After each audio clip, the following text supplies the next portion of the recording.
The future of business belongs to those who adapt quickly and think proactively. To emerge successfully despite drawbacks from the last couple of years, you need a reliable partner that keeps a positive outlook of the future, understands the trends, and is able to elevate your business. A reliable partner that can help you reach your goals and keep your business protected. As pioneers of telecommunications in the country, Eastern Communications has always been the solutions partner of choice for the biggest and most successful industry players in the country. At Eastern, customers come first, our first motivation for innovation, and first in our mind to serve. Our customers are the answer to our why. We aim to create healthy and lasting partnerships by identifying their needs and placing their requirements in front of everything. At the end of the day, we want to give the best possible experience for our customers. We understand that our customers have unique needs. We put the human connection in everything that we do. Our heart of service is shown through our brand of personalized services. We offer the right solutions, choose the right talent, and work with only the best partners for enterprise, small and medium enterprises, and consumer needs. At Eastern, the industries that we serve always stay ahead of the game. Our high-tech and high-touch solutions allow us to view the world through our customers' eyes and provide them the most meaningful experience. Our data, internet, and voice solutions, which forms our connectivity solutions, provide you with reliable, congestion-free connectivity when and where you need it. Attacks can happen anytime and when you least expect them. But with our security solutions, your network, your data, and your customers' data are protected. Whether it's before, during, or after an attack, we are here to ensure that data risk and security measures are implemented. As we evolve with a fast-paced digital economy, it is essential to be equipped with the most up-to-date and secure cloud computing technology. Our cloud and data center solutions ensure that you have the resources to innovate faster, collaborate seamlessly, and serve your customers efficiently. To ensure that your company resources, the devices connected to your network, can efficiently communicate with each other and other networks and enable you to effectively conduct your day-to-day business operations, we have a healthy suite of products under our network solutions portfolio. Remote work is here to stay. And as this shift in work setup continues, the most reliable business applications should be adapted. With our business applications, your employees can work remotely and maintain their productivity and efficiency. Finally, as your business partners, we provide you with consulting, maintenance, and delivery services to make sure that you have the right solutions to address your business needs with our Eastern services. We have a long-standing commitment to keep a better connected and a digitally secure country. By constantly expanding our footprint, we are reaching and bringing our services to areas where our services are needed the most. We believe that hand in hand, we can forge a much brighter future. Together, let's emerge stronger.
future of business belongs to those who adapt quickly and think proactively. To emerge successfully despite drawbacks from the last couple of years, you need a reliable partner that keeps a positive outlook of the future, understands the trends, and is able to elevate your business. A reliable partner that can help you reach your goals and keep your business protected. As pioneers of telecommunications in the country, Eastern Communications has always been the solutions partner of choice for the biggest and most successful industry players in the country. At Eastern, customers come first, our first motivation for innovation, and first in our mind to serve. Our customers are the answer to our why. We aim to create healthy and lasting partnerships by identifying their needs and placing their requirements in front of everything. At the end of the day, we want to give the best possible experience for our customers. We understand that our customers have unique needs. We put the human connection in everything that we do. Our heart of service is shown through our brand of personalized services. We offer the right solutions, choose the right talent, and work with only the best partners for enterprise, small and medium enterprises, and consumer needs. At Eastern, the industries that we serve always stay ahead of the game. Our high-tech and high-touch solutions allow us to view the world through our customers' eyes and provide them the most meaningful experience. Our data, internet, and voice solutions, which forms our connectivity solutions, provide you with reliable, congestion-free connectivity when and where you need it. Attacks can happen anytime and when you least expect them. But with our security solutions, your network, your data, and your customers' data are protected. Whether it's before, during, or after an attack, we are here to ensure that data risk and security measures are implemented. As we evolve with a fast-paced digital economy, it is essential to be equipped with the most up-to-date and secure cloud computing technology. Our cloud and data center solutions ensure that you have the resources to innovate faster, collaborate seamlessly, and serve your customers efficiently. To ensure that your company resources, the devices connected to your network, can efficiently communicate with each other and other networks and enable you to effectively conduct your day-to-day business operations, we have a healthy suite of products under our network solutions portfolio. Remote work is here to stay. And as this shift in work setup continues, the most reliable business applications should be adapted. With our business applications, your employees can work remotely and maintain their productivity and efficiency. Finally, as your business partners, we provide you with consulting, maintenance, and delivery services to make sure that you have the right solutions to address your business needs with our Eastern services. We have a long-standing commitment to keep a better connected and a digitally secure country. By constantly expanding our footprint, we are reaching and bringing our services to areas where our services are needed the most. We believe that hand in hand, we can forge a much brighter future. Together, let's emerge stronger.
All right, it looks like we're just about ready to begin. A pleasant afternoon to everyone.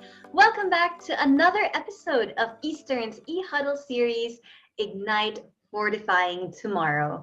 My name is Carla Barreto and I am your host for this series, and it's so great to welcome you all back again today. Now, of course, all of our previous episodes of this series have always been very insightful, a lot to learn, a lot to gather from each other during our conversations. And we can assure you that today will be nothing short of exactly that. As usual, we will be having trivia questions that will be posted in the chat box. So do make sure you keep an eye on that because 5 lucky winners will get special e-vouchers from Giftaway. So make sure that you pay attention, get those questions right, and you might just be one of those lucky winners. Wonderful. All right. Aside from that, Eastern is, of course, also giving away amazing raffle prizes today. If it's your first time joining us, you will be just amazed at what is in store and what prizes are in store. And if you are here right now, you, of course, already have the chance to be a winner in today's raffle. So stay tuned for that a little later. But for now, let's get this ball rolling, shall we? Here to welcome us all is Eastern Communications Enterprise Sales Head, Mr. Carlo Alzul. Thank you, Carla. To our guest speakers, colleagues at Eastern, and our dear clients, good afternoon. We are now at the threshold of opportunities. The opportunity to recover, the opportunity to learn from mistakes, the opportunity to expand our horizons, but most of all, an opportunity to challenge ourselves to do better or even not do greater. For us in the field of business, thinking ahead and planning for the long term is a must. Like sports athletes, we have inculcated stamina, willpower, endurance into our system that everything will go well before the pandemic. With a span of 3 years, we had our team speed through the necessary decisions, directions, and actions for us to survive. We did it. And as we face the future, we will stand to do it again. A future that naysayers and analysts have predicted is everything but bright and promising. So friends, today we will be gaining insights and foresights from our highly esteemed speakers. They will walk us through concepts that will further bolster our decisions, directions, and actions. Take courage. No matter how burned and beaten we are, we at Eastern will always remain committed to keep us stronger together. Like hundreds of sticky, tightly handed into one, we shall overcome. Thank you very much and have a great day. Back to you, Carla. Thanks so much to Carlo Alzul. And now, everybody, it's time to begin watching our presentations of the day. To kickstart our presentations this afternoon, we have, of course, our very own Ka Eastern. Let's read up a little bit on him. Having extensive experience in developing and strategizing promotions for the MSME and consumer industries, he continues to share his experiences as a segment manager for the government and services industry. He graduated from the University of Perpetual Help with a bachelor's degree in marketing management. He is a certified marketing professional and has accomplished professional certifications in digital marketing, digital advertising, and cybersecurity. Let's hear now from the Enterprise Segment Manager for Government and Services, Mr. Gian Barcarce. Thank you, Carla. Good afternoon, everyone. Thank you for spending your afternoon with us. So let's begin. The past 2 years dealt a huge blow to economy and lives of people. Now that the things have started to get better, society's efforts to preserve lives and protect livelihoods must continue relentlessly. Essential in every crisis is possibility of reshaping an individual, a society, and even an economy. As the saying goes, there is an opportunity in every crisis, and consumers and businesses were pushed to make changes in months that would ordinarily take years because of the pandemic. Even these times of ambiguity, having a positive outlook and a growth mentality can make a difference. An expanding middle class, better living conditions, and more secure financial future are all made possible by economic growth. Progress toward inclusiveness and sustainability is facilitated by economic growth, which creates well-paid jobs for more people and provides sufficient finance for the transitions to a cleaner, more sustainable economy. Together, the disruption caused by the pandemic and the government response to it led to major productivity boosters that changed many parts of modern life. This effect could boost annual growth in productivity by about 1 percentage point from until 2025. E-commerce grew and 10 years of growth were crammed into just few months. Digitizations and automations grew because they had to. This was true for everything from employee collaboration to customer channels to supply chains. Some jobs are moving quickly towards remote and hybrid work, which has opened the gates to long-term workforce optimizations.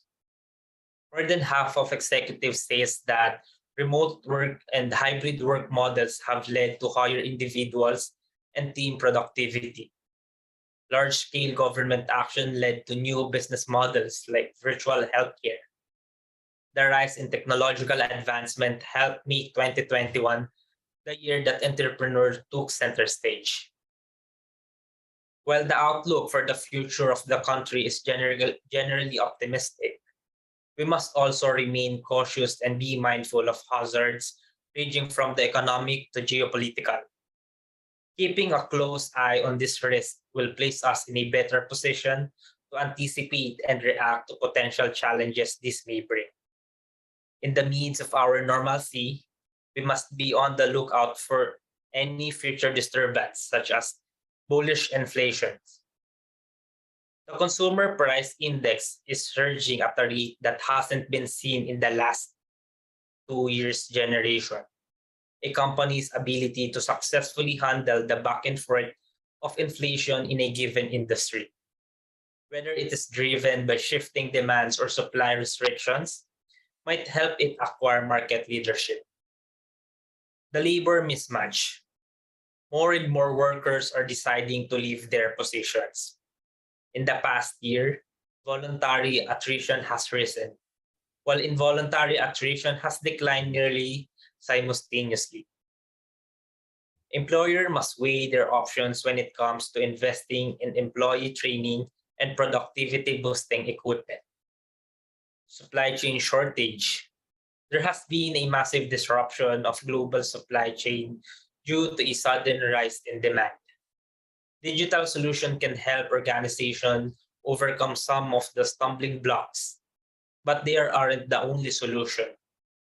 Companies who are able to leverage and harness analytic tools were able to adjust and adapt faster to these disruptions.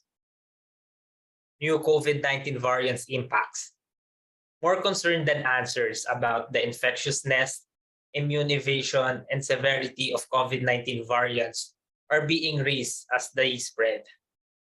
As the epidemic enter another phase, it is likely to be a test of leadership abilities, clarifying purpose, assisting stakeholders, and strengthening emotional and organizational resilience are three imperatives that leaders may wish to consider pursuing further.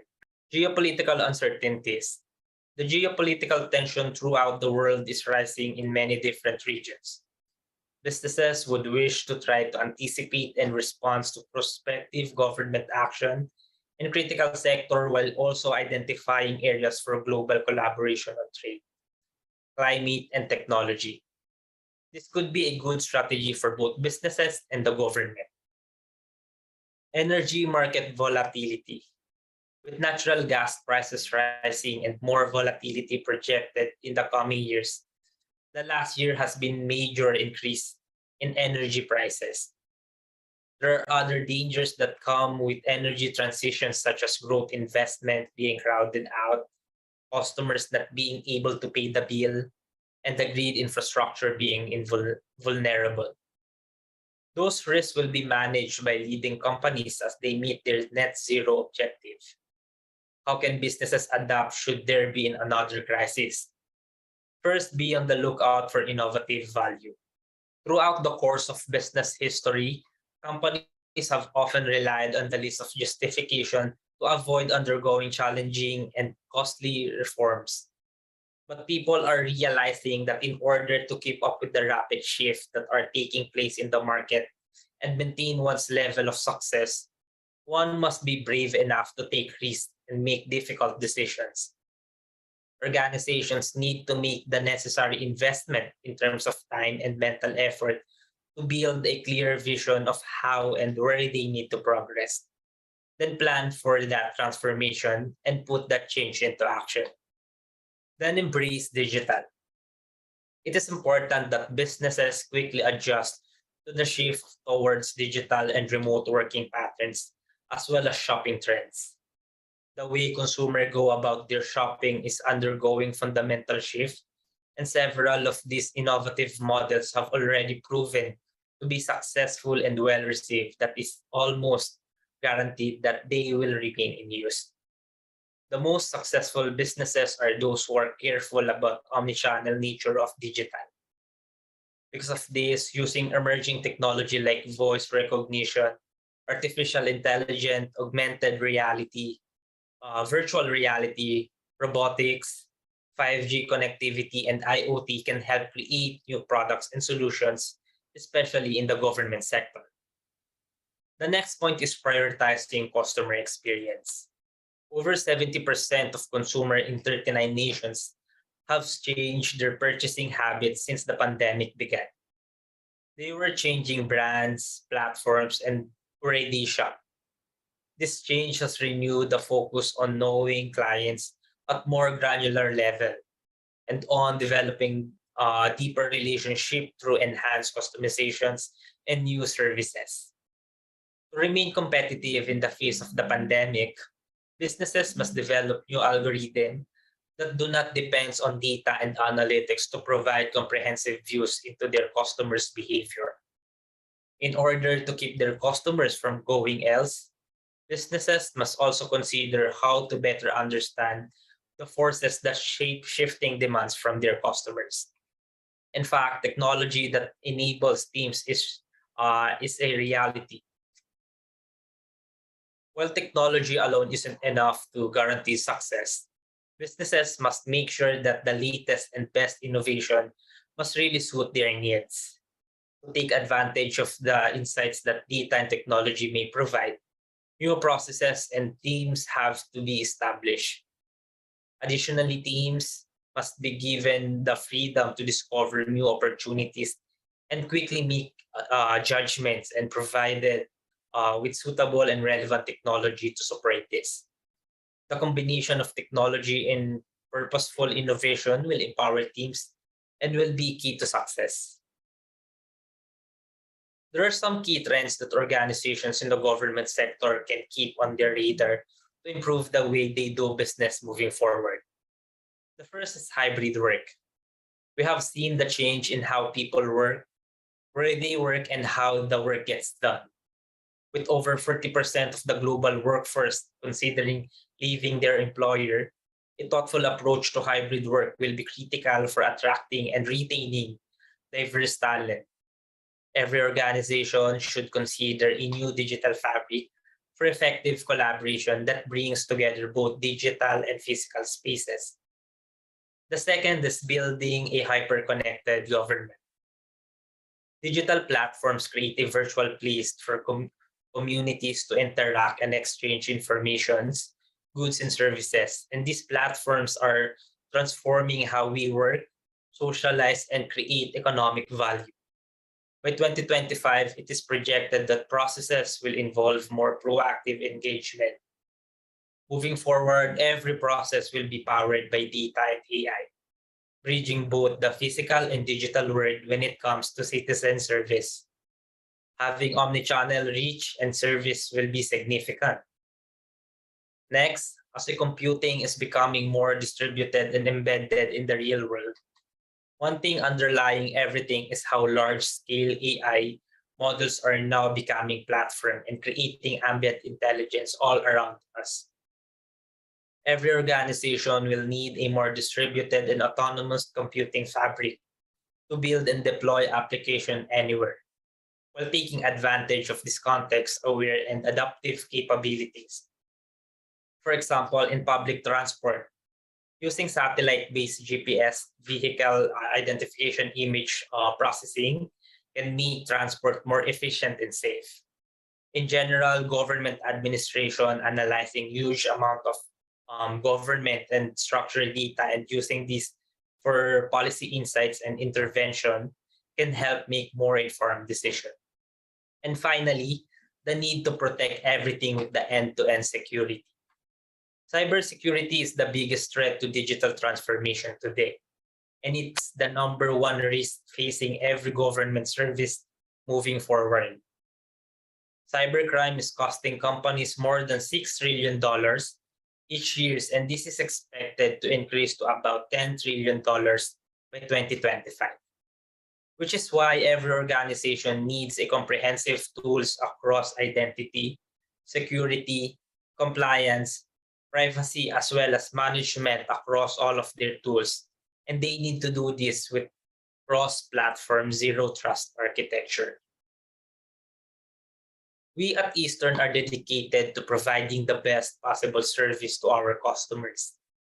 We take time to understand their needs, provide relevant products and services, and provide exceptional customer service.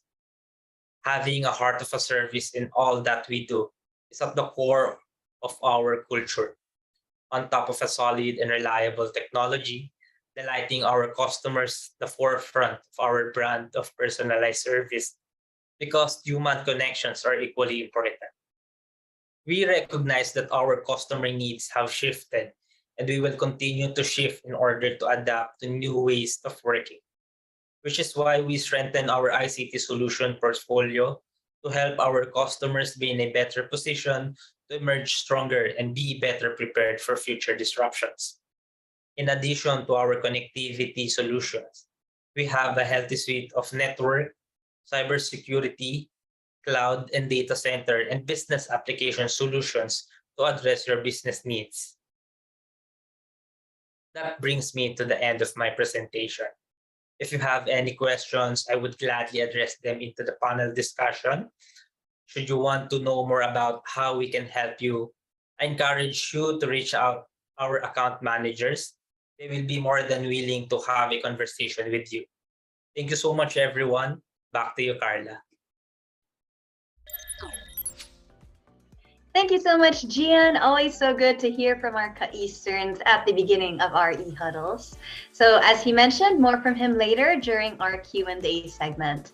And everyone, don't forget that those trivia questions are popping up in the chat box. And if you get the answers correctly, you might just win something special from Giftaway. So make sure you keep an eye on that. Now, on to our keynote speaker of the day. Let's see a little bit more about him. Our speaker is an associate professor of political science and development studies at De La Salle University. His current engagement and interests are in the areas of digital transformation, human security, cybersecurity policies, and disaster informatics. He is also the current chairperson of the Department of Political Science and Development Studies and former Research and Advanced Studies Director of the College of Computer Studies. Our speaker also served as a technical consultant to various government agencies, such as the Commission on Information and Communications Technology, the Department of Science and Technology, the Commission on Higher Education, and the Department of Information and Communications Technology. Let's all welcome the Senior Fellow of the Philippine Public Safety College and a non-resident fellow of the Strat-Base, Albert Del Rosario Institute, an auxiliary officer of the Philippine Coast Guard with the rank of commander, and previously served with the Philippine Air Force as an active duty reservist officer. Let's all hear now from Dr. Sherwin Ona, PhD. Thank you very much, Carla, for that wonderful presentation. And of course, I would like to thank the organizers for inviting me to this e-huddle series, of course, to Eastern Communications for having me, today. It's actually, it's definitely my pleasure to be with you today. Now, I hope you don't mind. I'll be turning off my camera and will now be sharing my presentation with you. All right. I hope you can now see my presentation. Zoom says that you can now view it. So my presentation for this afternoon is entitled Digital Transformation Agenda. We wrote this study or this paper primarily for the incoming administration.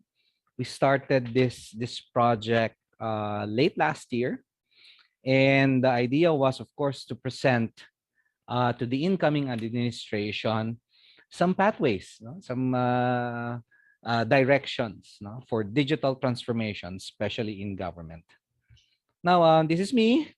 Okay, I'll skip this, and I decided to start with this idea or with this quote. No, people are governed by ideas. Now, of course, you will hear a couple of ideas from me today, but as you know, these ideas are powerful in order to guide us, no, the proper direction we should take. No? And this is no less true when it comes to digital transformation. Now, if I ask you, how do you see or how do you define or what does digital transformation mean to you? Most probably, many of you would have different answers, right? Some of you might say digitalization. Some of you might say changes in business model. Some of you might touch on the idea of innovation. Okay, but again, these ideas, okay, should be able to guide us to the direction that is most profitable or most beneficial to us. No? And if we're talking of a national agenda, of course, the base here would be our country. No less than the president himself, no, cited or mentioned digital transformation or digitalization in his persona. And of course, for us in the information technology, telecommunications industry, we welcome this pronouncement coming from the president. Um, he specifically cited, di ba, yung changes in government, delivery of services through digital means, the use of the national ID. These are ideas, no, that long been suggested to government, but the first time that a president has mentioned this, if I'm not mistaken. So this is a very welcome development, at least for all of us. Now, this, of course, underscores the idea that the new normal is digital. There is no turning back, my dear participants. Okay, we cannot say that digital transformation will just wait for the next 3 years or 4 years. Then we'll start digital transformation. Again, according to stories coming out of Malacanang, for instance, the president is really gung-ho. No, when it comes to digital transformation, he mentions it in his cabinet meetings, and all the cabinets, many of the cabinet secretaries are really have bought into the idea. But as far as we're concerned, and most of you know this, there's no turning back. During the pandemic, we have seen an increase in online purchases. And even prior to the pandemic, we're seeing increase in automation of supply chains, the use of fintech, for instance. But of course, there are downers. No? There are downers to this. No? There are inhibitors. No? Ano yung mga inhibitors yan? We all know that, well, at least in this slide, it will tell you that majority of households in least and developing or middle income countries are still suffering from lack of connectivity, right? But of course, in Asia, in ASEAN in particular, we have seen a huge promise when it comes to digital transformation, specifically the automation of supply chains, the rise of fintech, Okay, e-logistics, integrated e-commerce, empowerment of small and medium scale enterprises. So this serves as a huge motivation and even inspiration, no, for the Philippines. And the writing is on the wall. We cannot deny this anymore. Nandito na yan, no? Papasok na siya. Or pasok na siya. Now, I started my talk with asking you uh, uh, how you define or what does digital transformation mean to you. Of course, if you look at literature, um, there's two sides to digital transformation. Diba? One, of course, is the technology-centric side. Okay, the use of artificial intelligence, for instance, the use of cloud services, di ba? Yung machine learning, big data analytics, etc. So more on the technological side. But there is also another side, which is the organizational side. Okay, it speaks of vision. No? How does your organization envision itself in a digitally transformed environment or a digitalized environment? What kind of culture is necessary for you to adapt to this kind of environment? Do you have the competencies needed? Do you need to change your business models? Or in the case of government, it's public service models. Okay, how do you create value to your citizens or to your customers? So one of the hallmarks of digital transformation is really creating value for your customers or for your citizens. No, it's a citizen cent. If you're trying to look at it as government, digital transformation should be guided by a citizen-centric view. Okay. Well, of course, in our paper, we argued that it is aside from citizen-centric, it must also be development oriented. No, how do we now answer the persistent development challenges? No, inadequate education, rising poverty, no, uh, inadequacy in the way we handle public health emergencies.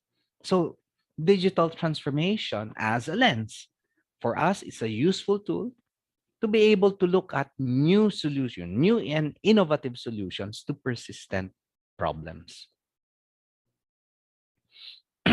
Now, you all know that, of course, when we say creating vision, we need it to be codified, right? Through strategies, of course, for government, through national policies. We're advocating that digital transformation be part of a national development agenda.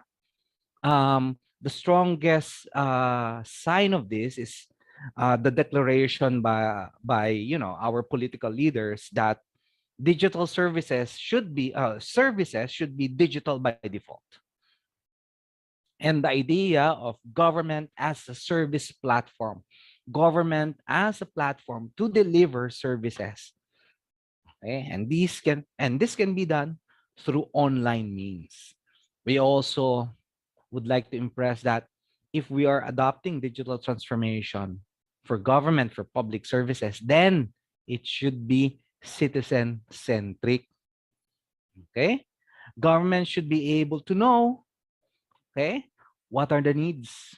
What are the services needed by its citizens?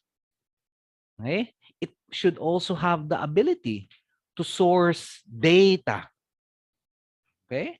Source data so that it can tailor fit solutions. Okay? Hindi na pwede dito yung one shotgun approach, no? Yung one shot deal for everybody.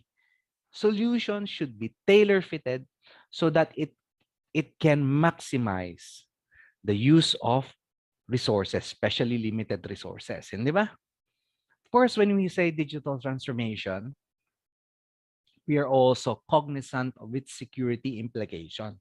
Okay, we can never discuss our discussion or our adoption of digital transformation will be inadequate. We will be remiss if we do not touch on data privacy and cybersecurity.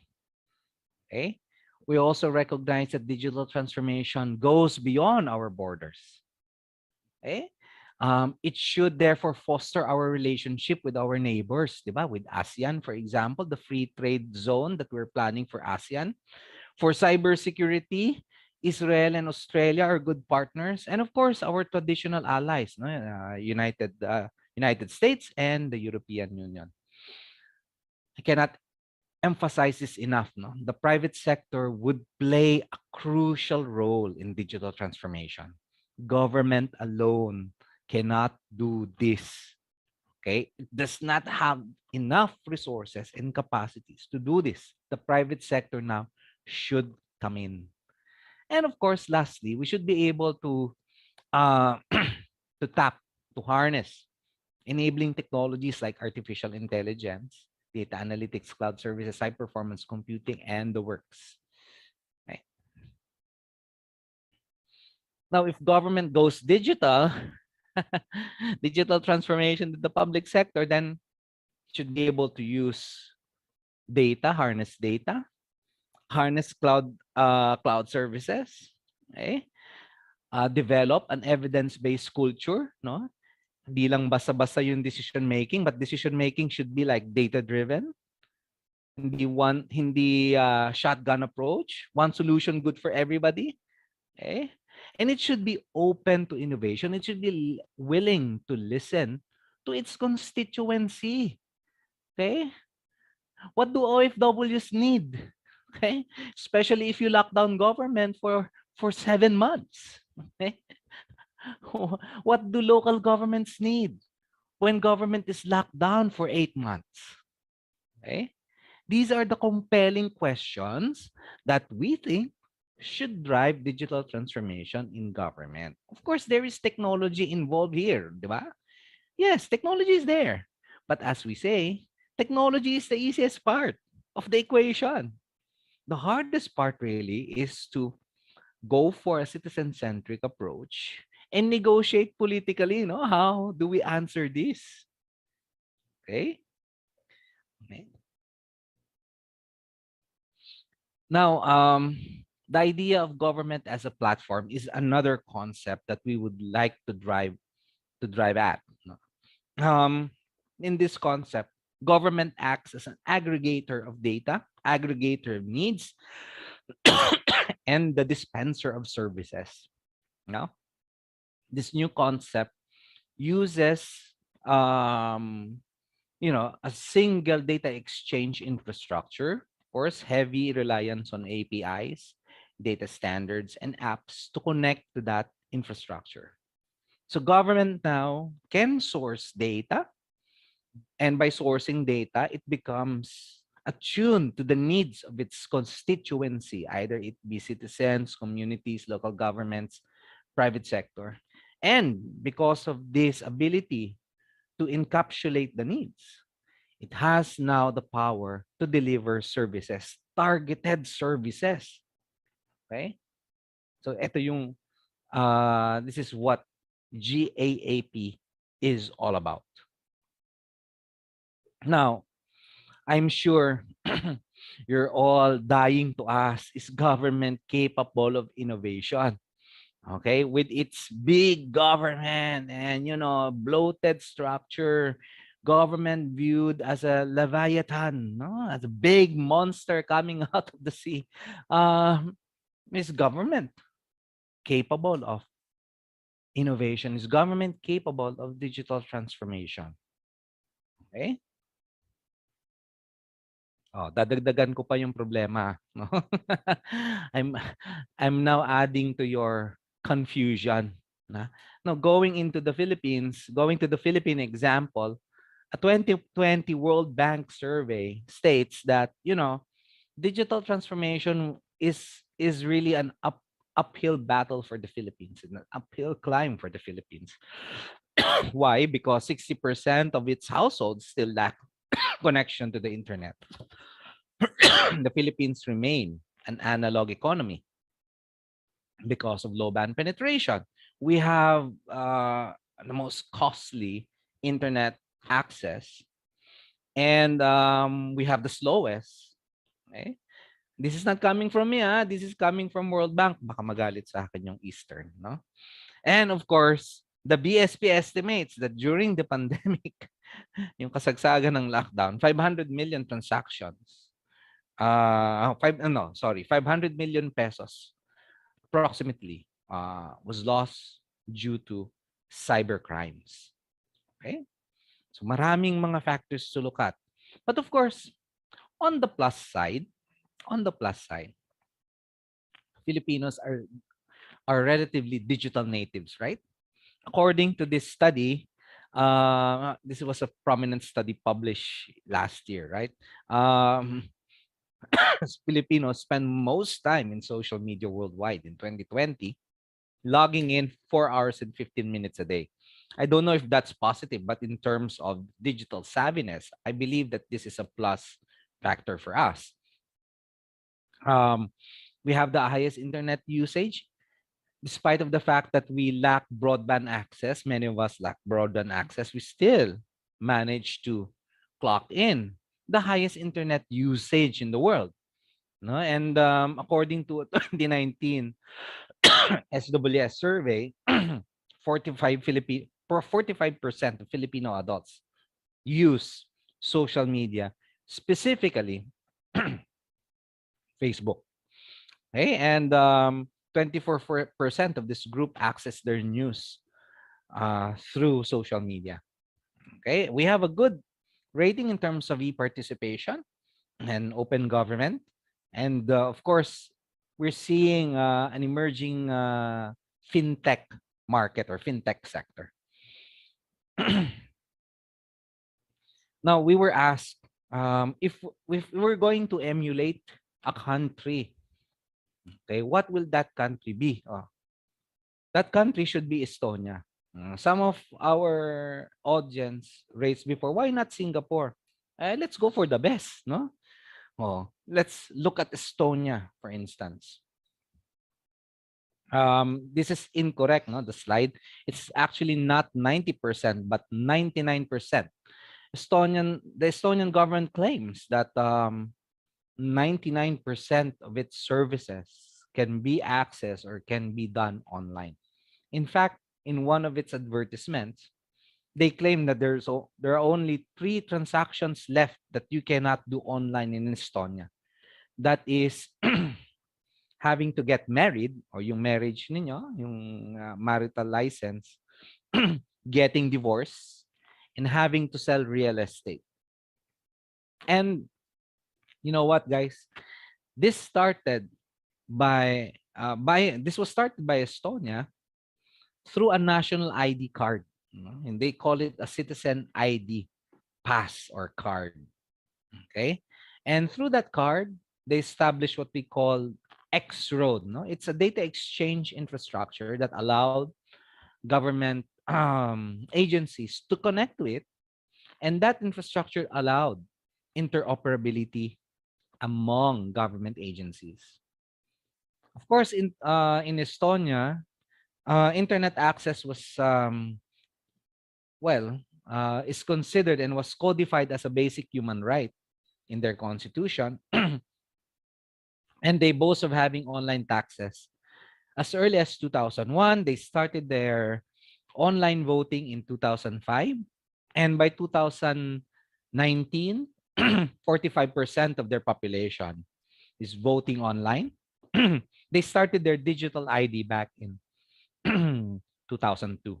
So they started quite early, right? Okay, having realized that the key to the future is, of course, digital.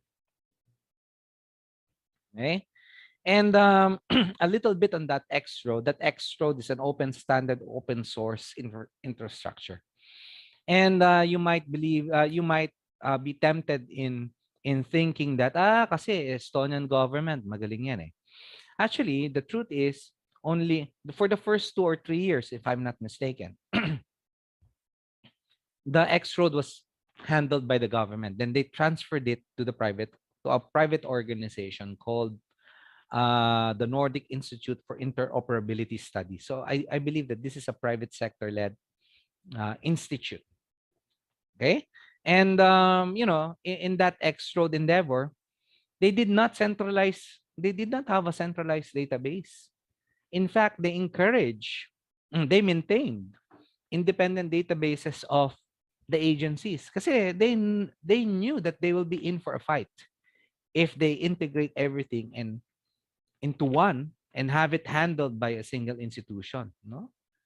Big departments will not allow you to do that.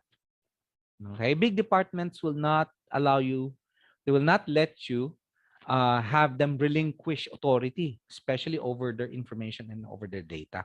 So what they did was, okay, you maintain your data sets, your databases, but you interconnect through X road. So through APIs, they were able to do interoperability. And of course, the starting point, as I mentioned a while ago, was that citizen ID, which we have. Apparently, we have yet to receive it. And of course, an audit of their data registers, yung databases. Okay, and they adopted, of course, privacy by design and underscore the importance of cyber security. Now for the Philippines, okay, everybody's interested, no? Ano bang digital transformation agenda that we are proposing? In the study that we created or we wrote, okay, of course, focus should be given on digital transformation in government, the idea of inclusion, digital inclusion, touching on marginalized sectors, and protection of the country's digital infrastructure. Okay, so let me just go through this.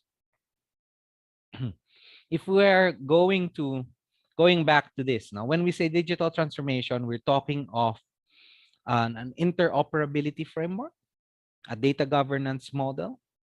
Okay, it should encourage participation and transparency. So that's how we look at digital transformation. It's not only data exchange, but also or interoperability venue, but also it should encourage the principle, the adoption of transparency, openness, and participation. Now, of course, when we say inclusion, in the study that we wrote, we specifically cited the need to prioritize education, MSMEs, micro, small, medium scale enterprises, public health, and agriculture. Okay, these are areas that are game changers when it comes to economic recovery.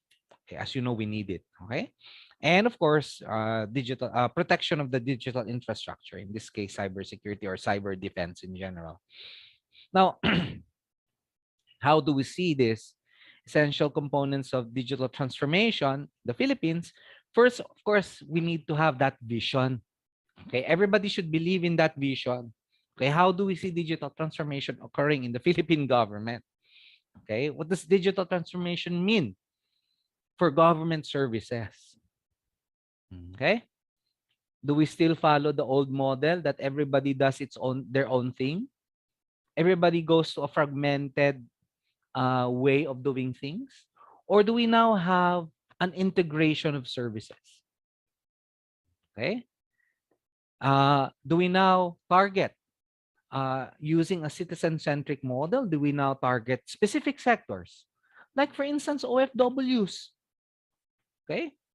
What are the needs of OFWs? The need to renew their license, the need for them to save, the need for them to invest, the need for them to have their money shipped or transferred because of payments done in the Philippines. What are their needs? Okay. So that vision is of extreme importance. No? That should be spelled out as we are about to start in our digital transformation journey. There should be a conscious effort to audit our data. What do we have? Okay? If we're going to prevent the next pandemic lockdown, we don't need fragmented contact tracing systems, right? Okay? Don't need fragmented contact tracing systems. You don't need city A and city B having different contact tracing systems that don't talk to each other. So what do we have? What data do we have? How do we use it? What are the systems that we have? Transactional systems, information systems we have. Okay. In the slide, I wrote here, develop use cases. How do we use it? If we're going to integrate, what will be the use case for that? If we are going to target OFWs and we now figured that there are 5 agencies servicing OFWs, what will be our use case for the 5 agencies to have a common service for that OFW? We should have a data sharing and services system infra. And this is the data exchange infrastructure that I was talking about, no? Similar to Xpro. And lastly, we should have the governance mechanism. We should be able to measure, determine the metrics, continue development, sustain it. Okay? Enact policies, for instance. Okay? Have change management standards. Lahat po yan papasok sa governance mechanism. Now, this is just a focused discussion on each, you know. So for digital transformation vision, embracing the idea of digital by default can be useful. Okay, government as a platform, as a service delivery platform. It should be citizen focused, okay, or sector focused, OFW, public health, etc. Okay, and we should determine our priorities. Okay, you all know how the audit of data and systems will occur. But aside from the audit of systems and data, we should also audit our competencies. What kind of human resource do we have in government agencies? Okay. How do we identify critical services? Okay, this is why we're advocating for use cases, no? For us to be able to map how these critical services occur. What would be the role of the private sector in identifying these critical services? Actually, even in the data transformation visioning, the private sector should be part of that as well. No? Of course, the data sharing mechanism, this is to establish, aside from the infrastructure, the platform itself, the exchange standards and protocol, security protocols, etc. And lastly, we have the governance mechanism. Aims to develop governance standards and practices, monitor metrics, compliance, and address security issues, excuse me, and the others like change management and boarding procedures for organizations. A couple of slides back, I mentioned priority areas, okay? And in our paper, we identified 4 areas. If the idea here is if the administration will put its eggs in one basket, okay, and that basket contains the high impact areas, these 4 sectors should be in that basket. Okay, so public health, addressing the needs of micro, small, medium enterprises, education, and agriculture. Okay. Pag ito na-address ng current administration, baka ma-extend pa yung kanyang political life. Ano? Anyway, that's a constitutional question. But obviously, why do we now touch on public health? As we all know, our public health response to COVID leaves little to be desired, right? Now we have, an enhanced version of COVID. You have new variants. We have monkeypox. We have dengue. The way we're doing it is the same way that we have done it since the early 2000s. Okay? COVID was really, it should be a watershed moment for us. Now. It should lead us to realize that our old practices will not work. And we should have digital transformation in public health in order for us to realize that, all of these things have been done in other countries, in Korea, in Taiwan, and in other countries, right? Okay. Why not have a common app for contact tracing? Integrated. Huh? All local governments can integrate to that app. Okay. Why not have an integrated disease surveillance system? not relying on pen and paper like what we did now for dengue and for COVID. Okay? We blame our birds, our barangay emergency response teams, no, for not writing legibly. No? Hindi daw magaling magsulat, no? Kasi nga they use pen and paper and try to take a picture of it or scan it and send it to the OH. 'Di ba? I mean, we're in the 2000s now. We're not in the 1980s, di ba? Okay? Use modern technology for challenging solutions. That's what we're saying here. For MSMEs, of course, um, shift to an online market.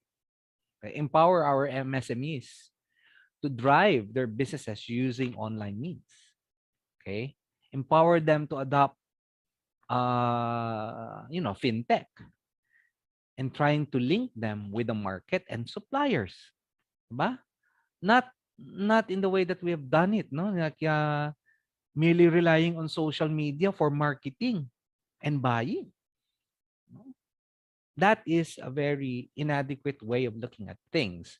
Education, of course, no?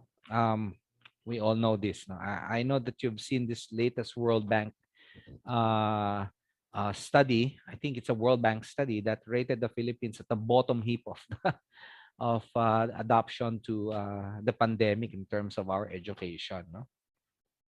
In a similar study that I've seen, no, an Asian Development Bank study, they said the result of their survey revealed that only 20% of public school students were able to avail of online distance learning. 20%. Guys, what happened to the 80? Okay? What happened to the 80? Okay? Okay. I have a student in the public safety course, no, being given by the Public Safety College of DILG. I have a student there coming from DepEd. Sabi niya, sir, when I ask him about this question, sir, our hands are tied. We cannot ask them to go back to their previous grade level. Why? Because we do not have the budget. Okay? So they must promoted all of these students to the next level. Bahala na si Batman, no? Bahala na yung teacher sa next level. So this will definitely have repercussions in the future. And lastly, of course, we have agriculture, of course, the favorite of our president. Again, digital markets similar to MSMEs, perhaps connecting MSMEs and agriculture because many of our MSMEs are in agriculture. So the use of drone technologies, for instance, for mapping, for land surveys, linking cooperatives with sellers, markets, and suppliers. So the same idea with MSMEs. Okay. So for us, these are the four priority areas. Okay. Now, if you're looking for the plus side, now many are saying that, we need more laws. Okay. Actually, in our paper, our group is advocating for all of these things. When we presented to the ICT, we presented to NEDA, we said that we don't need laws. No, we have enough laws. Okay, but of course we welcome the idea of having an e-government law, but not in the form that they're recommending it. What we're saying is that it should be a digital transformation law. Okay, but as of the moment, we have enough laws. Okay, for instance, we have the national ID, the PhilSys law, which mandates the use of a national ID in government transactions. Now, the challenge is how to use this ID for digital transactions. Okay, not for just merely physical recognition. Okay, like okay, you need two IDs for government transaction. Okay, you have a national ID, that's enough. But this should be a passport to online government services. No? Government as a platform, the national ID should be the passport. Of course, we need to again revisit the e-government master plan. The e-government master plan in its old form during the Duterte administration, in our own humble opinion, lacks the creativity, lacks the vision of digital transformation. Mm. It's actually not does not fit the current needs of the Philippines. Okay, getting out of the pandemic. No? That's our opinion. Of course, investment in human resources, as you know, government is a bit impaired when it comes to its human resources, especially in technology-related fields. And of course, we have existing resources kasi. No, we have existing budgets, no, for the medium-term IT harmonization initiative or MITI. We have an iGov project. No? So we have funds for this that we believe we can use. Okay. And of course, the question of cybersecurity, which in our opinion, in my opinion in particular, should be whole of society. Okay, it should start from an individual, then organizational, and a statewide view. Okay, that's why it's presented like this. No? Um, Someone asked me before in a previous presentation, Doc Sherwin, do we need a new cybersecurity law? We don't need it. Actually, we need a master plan on how to do cybersecurity. Actually, my proposal is really cyber defense. No, when you're going to term it as whole of society, it should be cyber defense. We're not only dealing with crimes here; we're dealing with state actors trying to manipulate, trying to impair our cyber infrastructure. That should be the preparation. The highest preparation should be in cyber warfare, at least in my view. Okay? Baka may nakataas ang kilay sa inyo dyan, ano? But yeah, that should be the preparation. We have seen this happening in Ukraine, in Taiwan, and in other places where actors chose to engage in gray warfare. Okay?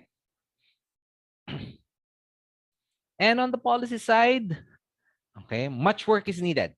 Okay, I'm down to my last few slides. Okay, so DX, we believe, should be mentioned as part of the medium-term development plan. Okay, and as I have said, we have uh, the legal tools for this. No, we have laws on ease of doing business, national ID, cybercrime, data privacy. But the problem is, my dear friends, my dear participants, is that nobody is thinking on how to synergize these laws. Okay? It is still being treated as fragmented laws, meaning that they can operate on their own. That's why a digital transformation view is useful. Why? Because a digital transformation view can easily integrate data privacy, cybersecurity, national ID, and ease of doing business. Okay? But of course, we're not saying that we don't need other stuff, no? We need, for example, leadership coming from the executive branch on how to really do cybersecurity, for instance, or even digital transformation. We need the right competencies, the right structure, and the right resources. And of course, we can never dismiss the role of private sector. Again, I always emphasize this. You know? Private sector is a crucial partner. Of course, civil society and the academe as well.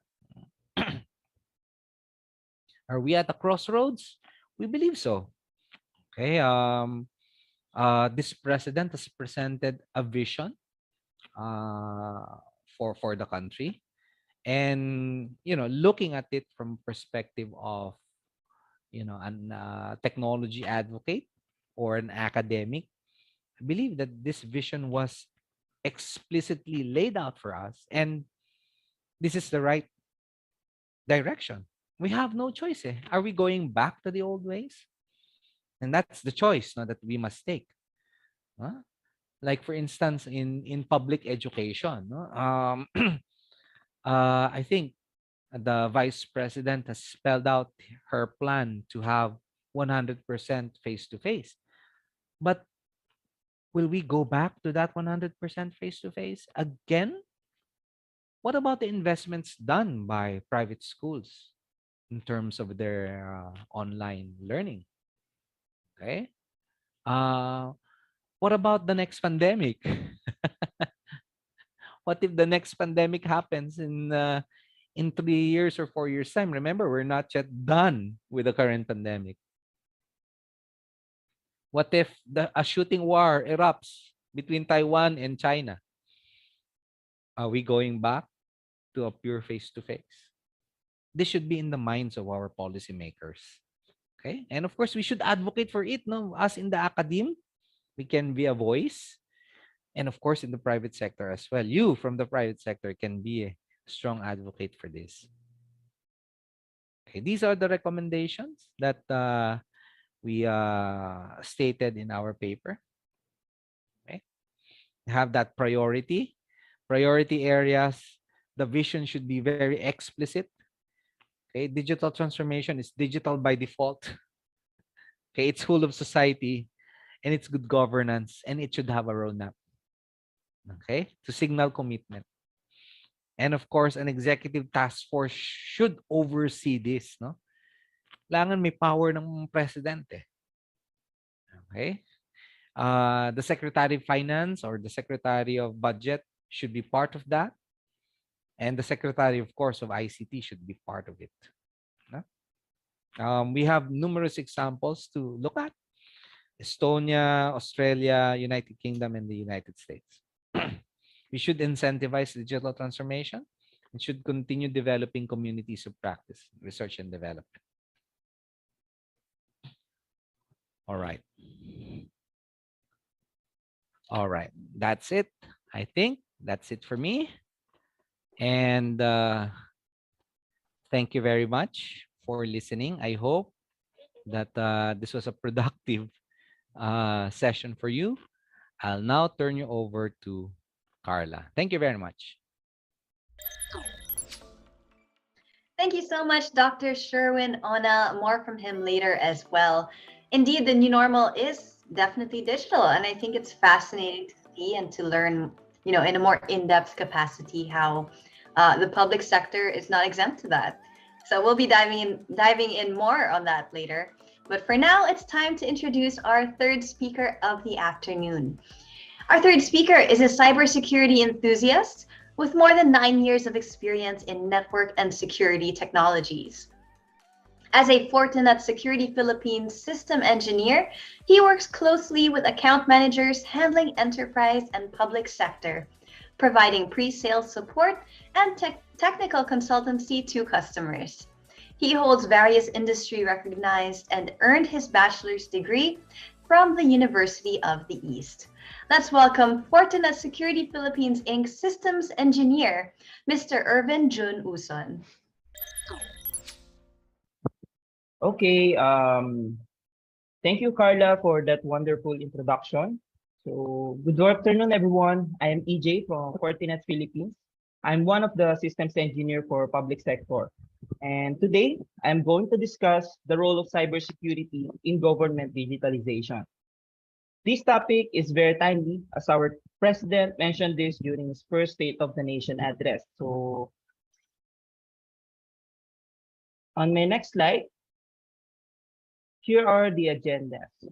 So first, I'll be talking about the hows and whats of digitalization. I will discuss as well the government's published plan and how this will affect today's threat landscape. The second agenda is focusing on the current cybersecurity landscape in the public sector globally, in the region, and recent breaches that government have disclosed here in the Philippines. And finally, what are the technology trends focusing on cybersecurity that will help secure the primary objective, which is digitalization. Okay, now I'll be discussing the introduction of digitalization. But first, we need to define the term digitalization or digital transformation. The main message behind this slide is that digital technology is an integral part in all aspects of business and organization. As a result of this integration, it is constantly changing the way we operate and the way we do business or services to our customers and end users, where the focus is to deliver value to meet and exceed customer expectation. So many business critical trends are driving organizations to accelerate digital innovation to transform key growth areas of their organization. They launch new offerings, reducing costs, improving user experience, and more. So let's see here what are the emerging threats or what are the emerging technologies no, that support digitalization or digital transformation. First, the emerging needs of work from anywhere, of course, due to pandemic COVID-19. The second one is the continuous cloud adoption, where the applications are installed everywhere to meet the business demand. We can also cannot deny the fact that IoT and OT devices are more and more, and they are being connected to the network to meet the automation and ease of management, of course. The next one is the compliance. Compliances and other government regulations in handling data and personal information is critical for an organization. So there are fines, sanctions for those who are not compliant on these regulations. Next one is the emergence of LTE and 5G. So as the business connectivity um, requirement grows, especially on the remote areas, so 5G and LTE became the go-to, I must say go-to technologies for this organization. So where wired connection is impossible to meet, right? Then the next one is the edge explosion. So edge explosion is you can describe that as the explosion of the network wherein most organizations are putting more and more businesses remotely, small offices, in order to satisfy customer needs.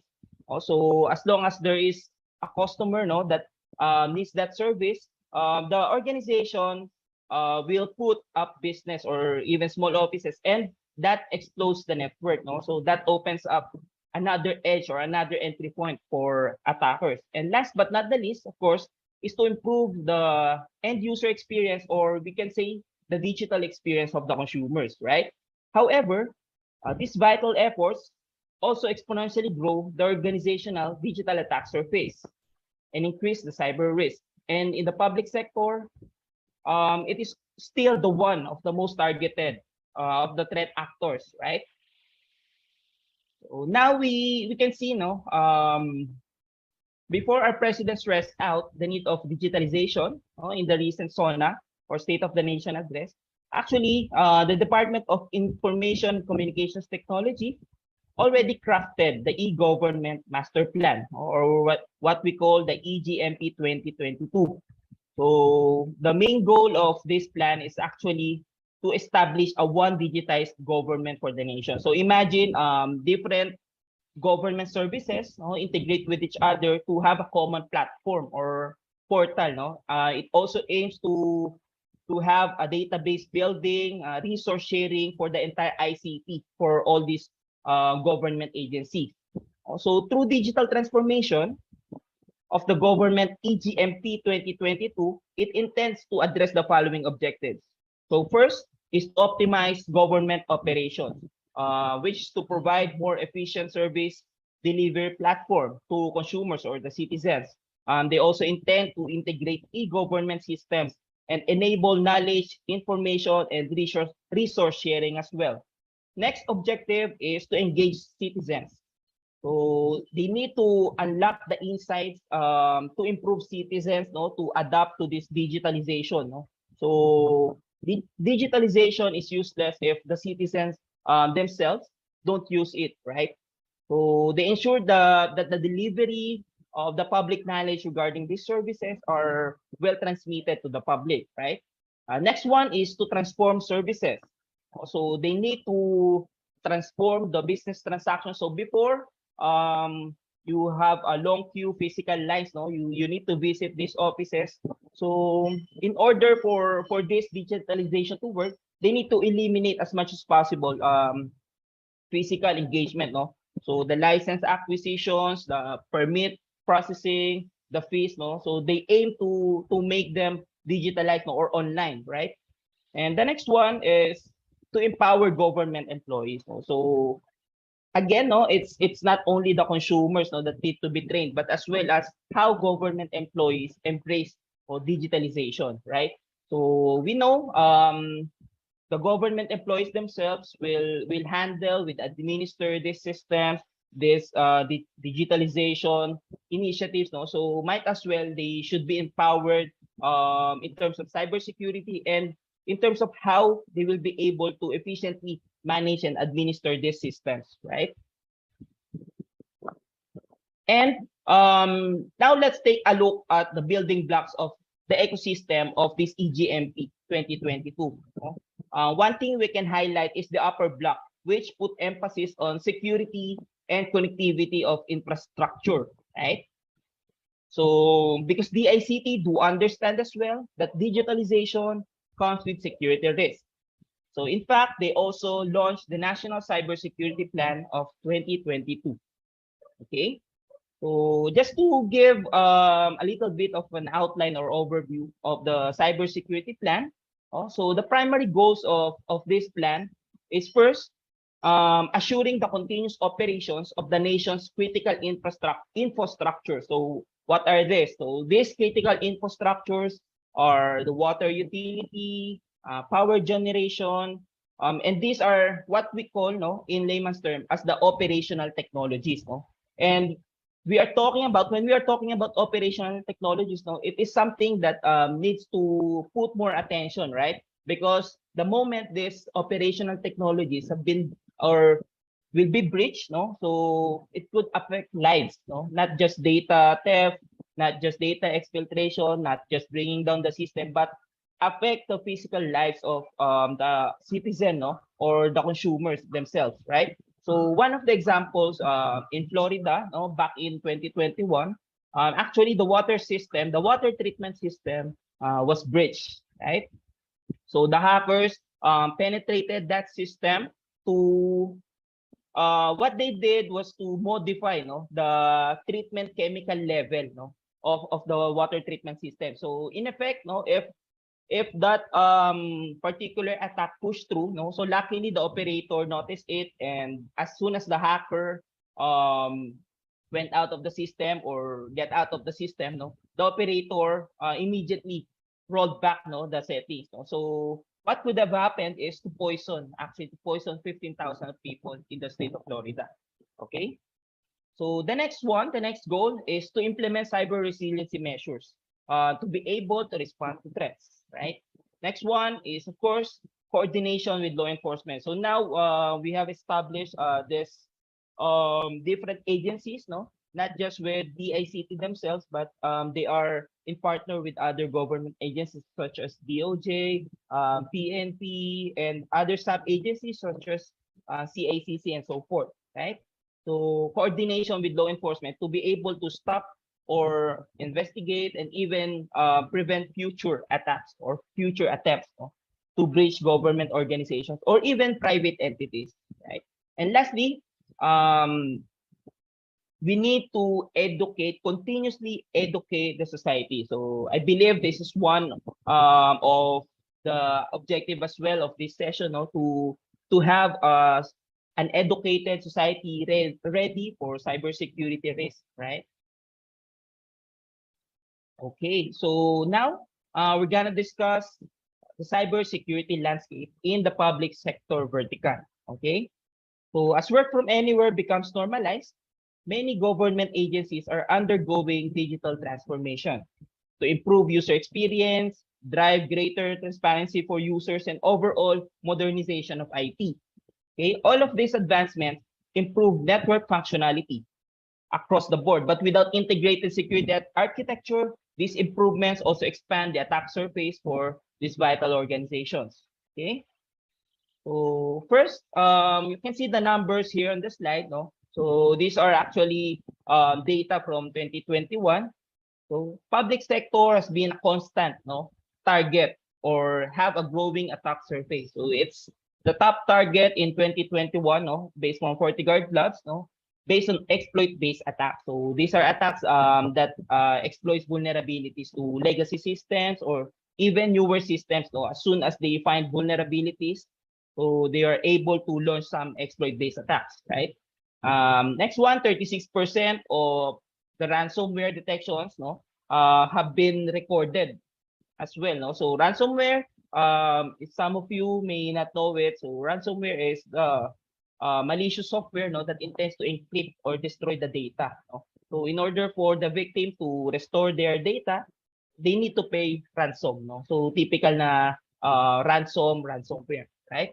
And 25% of the national and local governments feel that they are falling behind, no, the digital innovation. So we know government has lots of processes. So I myself engaging with different government agencies. So the process is there, no.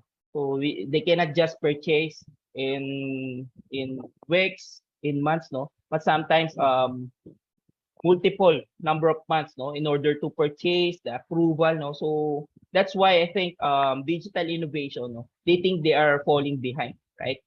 So, but government CIOs, no, as per the survey, believe that cybersecurity should be the top priority. Especially they are putting everything, no, online. They are adapting this digitalization. So they need to focus more, put more emphasis, probably put some modification on the processes for them to really speed up process, no, to improve cybersecurity defense or infrastructure. Okay. And on this slide, no, so you can see the attack against public sector that uses various methods, no. So number one is a system intrusion, no. So this is based actually on the Verizon data breach report. So system intrusions, we are lots of we seen a lots of attempts on intrusion of the system, no, to exploit network vulnerabilities, right? The second is error. 21% is errors, no. So it is pertaining to both human errors, no, yung mga unintentional and intentional human errors, and as well as configuration errors, no, on the devices side naman, no. So the next one, with 13% is web application attacks, no.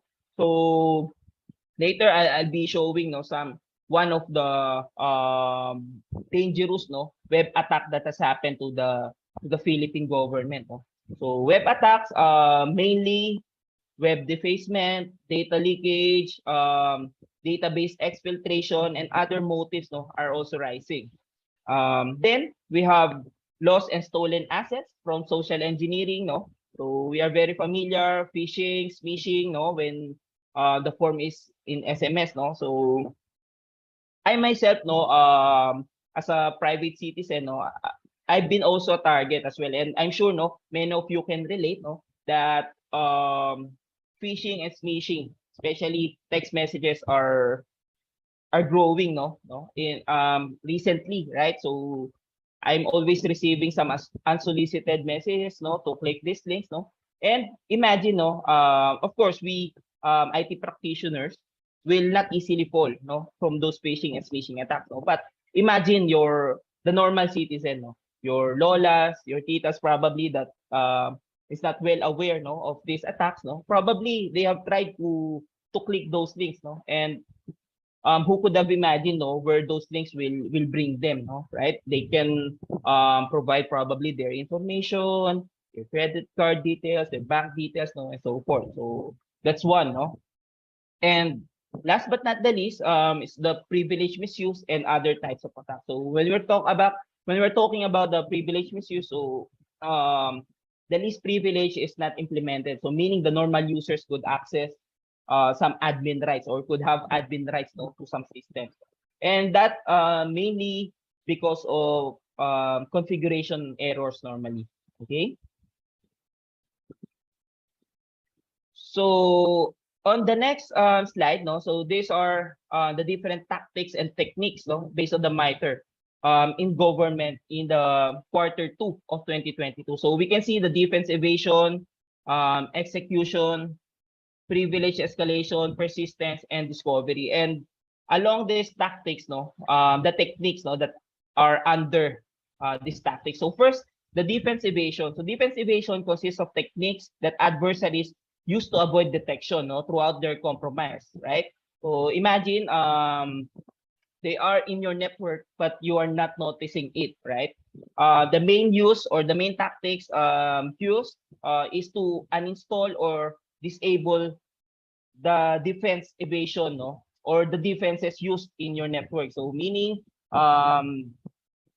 because of these codes, they can execute scripts, no, that enables them to be hidden, no, inside your network. So that's defense evasion. Next one is the execution. So this execution technique, no, just for everyone's information, it is something, no, that the code, no, is running in the network or probably in a remote system, no. So these malicious code, no, are often paired with other techniques, no. So this is one step, no, but it is always, no, with another types of tactics, no. Kumbaga siya, whatever actions you want, no, so you will be needing that execution tactics. Okay, so and many other more attacks, right? So the next slide I'll be showing is or are the recent attacks in the Philippine government also. Of course, department agencies, government department or agencies are not exempted, no, with these types of attack. So we have seen lots of news in the social media, in the mainstream, no, that the government, lots of government portals or systems are being targeted as well, no, by different techniques, no. So web defacement in 2016, so almost 68 government websites, no, have been attacked. And this actually there is actually anonymous PH, no, that time, no, that launched this attack. So 68 different websites, local and national government agencies were affected, right? And other attacks such as system intrusion, data exfiltration, and others. And as a systems engineer, no, in the public sector, we are having lots of discussion, tactics, techniques, no, and engagement, no, with government agency, how to improve their or strengthen their cybersecurity infrastructure. So continuous yan. So we can see that recently they are putting lots of efforts talaga to improve the network defenses, the security defenses. So in summary, we are seeing these top cybersecurity challenges both in national and local government. So first is the targeted threats, no? So national and local governments, no, have been recently heavily targeted, no, with threats like ransomware. Adversaries will target them for foreseeable future, no? So that's the threat landscape trend, no, that we see, no?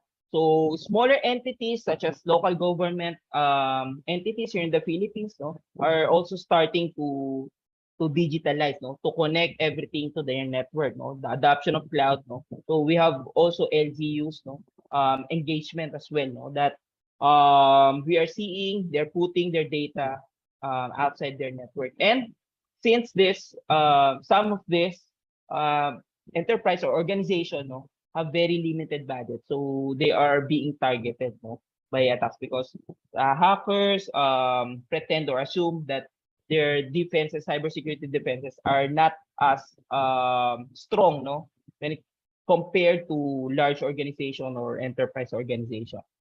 So next one is the network edge explosion. So the government, no, I remember back then, no, so DICT or if I can remember it correctly, launched the cloud first policy, right? Though it is not as fast as compared with other countries, no, that government agencies are adapting to the cloud, no. But there are some, no, agencies, I will not name them, no, but there are some agencies that really considering cloud or have been have considered cloud, no, when it comes to application development, housing of user databases. So that is something that they also need to protect, no? So when you're in the cloud, you have shared responsibility, right? So the cloud provider will be focusing on the infrastructure side, on the operating system, on the underlying application or the infrastructure, no, where the application will be installed. But the end user themselves, no, the organization should have the responsibility to protect their data, the user databases, to enforce security, no? And that is part of the network edge explosion challenge, right? as well as the Internet of Things, no?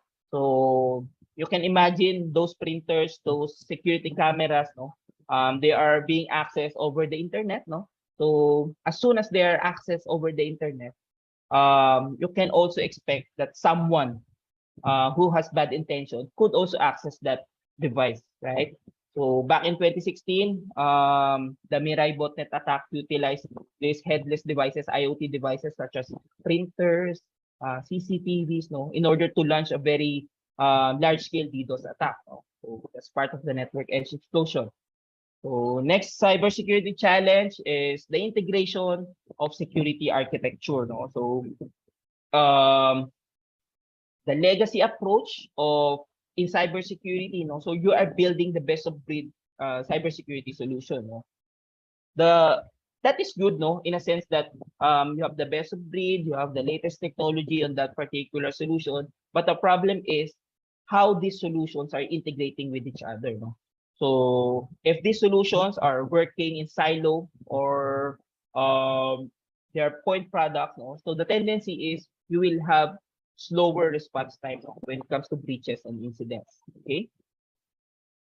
And the next one is how to maintain and demonstrate compliance. Also, regulations regarding personal information. No, we know government holds a lot of public information or records, no, which they need to protect, right?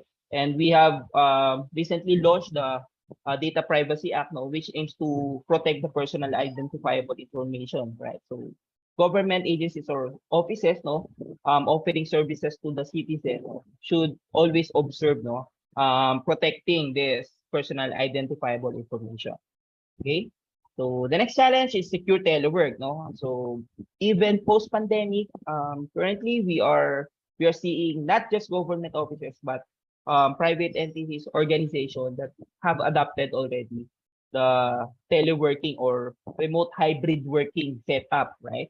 So it is good. It gives some flexibility, no, to the organization and to the employees, no. But the problem is the security that is established in your fences, no, or in the office or in your data center is not as strong, no, compared with the security on the end user side, no. So you don't have the IPS at home, you don't have the anti-DDoS at home, you don't have the next generation firewall at home. So typically your employee only have this internet router without the security, no. So imagine how many websites na hindi allowed ng company, no, that they are accessing, no. So as soon as a payload is downloaded in their PCs or on their workstations, no, and once they connect to your network, so the payload might spread laterally. They can be the entry point also of the attacker. Okay. And next one is the cost optimization. So local governments operated in limited budgets, no. Resource allocation is quite a problem, no.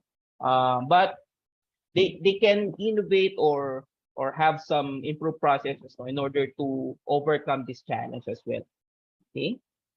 So okay, so enough of the histories or the stories. So we are now on the last part of this presentation. So what are the technology trends to secure digital transformation? Okay. So first one is the convergence of networking and security. So a typical setup in an organization, no, contains two domains, two particular domains. First is the networking domain. The second is the security domain. Okay. So the first domain, which is the networking, no, these are, or it consists of different network devices, no, which aims only to transmit data from point A to point B. Okay. So even though they are good, no, when transmitting data, the problem is they lack application awareness or they don't know the payload, no, that is running through them. Okay. So they lack visibility. No? They don't know what to block, what is the payload inside that traffic. So now we are moving on the next part of the domain, which is the security. So security are most commonly software-driven, software-based solutions, no, in order to block traffic, to inspect traffic, to provide visibility and awareness, no, to the traffic. But the problem alone with security they lack the performance needed. They lack the hardware chips, no? So with the convergence of networking and security, no, you are putting these two domains together into a single solution, no? So the end result, no, or the end product, no, is that you have a security solution powered by hardwares, which provides performance as required by the business or application needs. No? So that's the convergence of networking and security. And there are lots of solutions out there that combine the networking and security into one compact solution. So you may try to explore on those. So the next one, the next trend is the zero trust access. So zero trust access, actually zero trust is not a particular solution, but rather a security framework. No? So we believe, or the cybersecurity practitioners believe, that identity is always a cornerstone of effective security. So you need to define who are your employees, who are connecting to your network, who are the guests, who are the contractors, who are the vendors. No? So you could always provide them with the least privileged access. No? So you only give them access to what they need to access. Okay. So there are three principles of the zero trust access. First is to verify, always verify, no? Users on an ongoing basis, no? Not just one time, but ongoing basis. Next is always give minimal access, no? So if they want to access this particular server, then they should only have access to that specific server and no more than that. Okay. Then the last one, the key principle is you always assume that you are breached already, no? Or you've been breached already. You assume that the hacker is already inside your network, planted their command and control agent. No? So because of that, no, you'll be more aware. You will have to enforce more security inside your network, no, providing internal segmentation, visibility on the east-west traffic and north-to-south traffic as well. Okay. So the next security trend is the AI-powered security operations. No? So as the user use AI to launch their attacks, so organizations should also, no, counteract on that notion. No? So the security operations should be fast, should be AI-powered and machine learning driven, no, in order to cope up with the speed of these attackers. No? So if there are new attacks in the wild, no, so your security solution should adapt, should process, or should analyze the behavior of new attacks, no, not just a signature based attack, but as well as to identify zero day threats. Okay. So next one is to have a digital risk protection services. So many of you I think view on this technology trend, but in a layman's term, no, so digital risk protection is actually looking your organization at the hacker's perspective, no. So you are seeing, or you want to see, what are the risks or what are the exposure of the vulnerabilities your organization have, no. So you might have some reachable website, public reachable website that has vulnerabilities. You want to see that your users have been breached already or have been victimized by phishing attempts. Social media, you can see that there is a fake application, no, installed or that can be downloaded in application stores, no.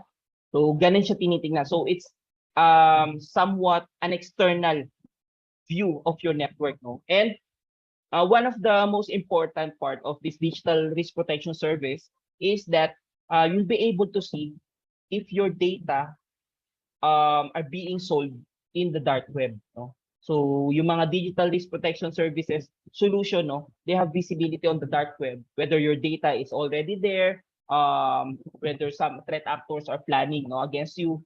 So that's one of the newer technologies right now. Okay, so this is the last technology trend, no? So I want to emphasize on this. So it is actually about the cyber security mesh architecture, no? So cybersecurity mesh architecture is actually launched by Gartner, no? Late last year, no? So it aims to explain, no, the advantages of having an integrated approach or a platform approach when it comes to cybersecurity. So on the left side, you see that you have different point products. So the problem on this point product is they don't integrate with each other. They don't build automation on their own, no? So you need a central device in order to collect these logs, perform correlation, perform automation. No? Whereas in the cybersecurity platform approach, no, so each point products should have the capability to integrate not just with SIEM, not just with SOAR, but also with other products. No? In order to build a faster automation, to build a very good workflow, no, when it comes to incident resolution, incident reporting, ticketing, no.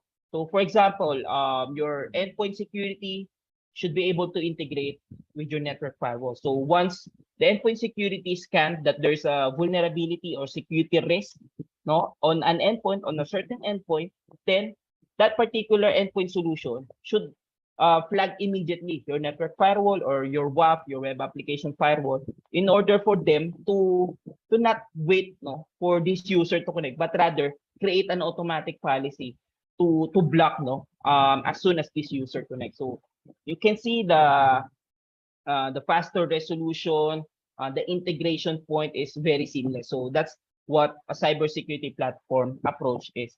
And we can see that we believe that this is the one of the most effective solution out there in order to cope up with digitalization needs, with the increased attack surface, and so forth. And with that, I think that's the end of my slide. Again, thank you everyone for listening. Back to you, Carla. EJ, Uson, thank you so much. Excuse me. You know how it is. There's a little bit of a bug going around, and I am not exempt. EJ, Uson, thank you very much. Now, in a short while, we will be having our Q&A session where we'll be bringing back our speakers to discuss those questions of yours.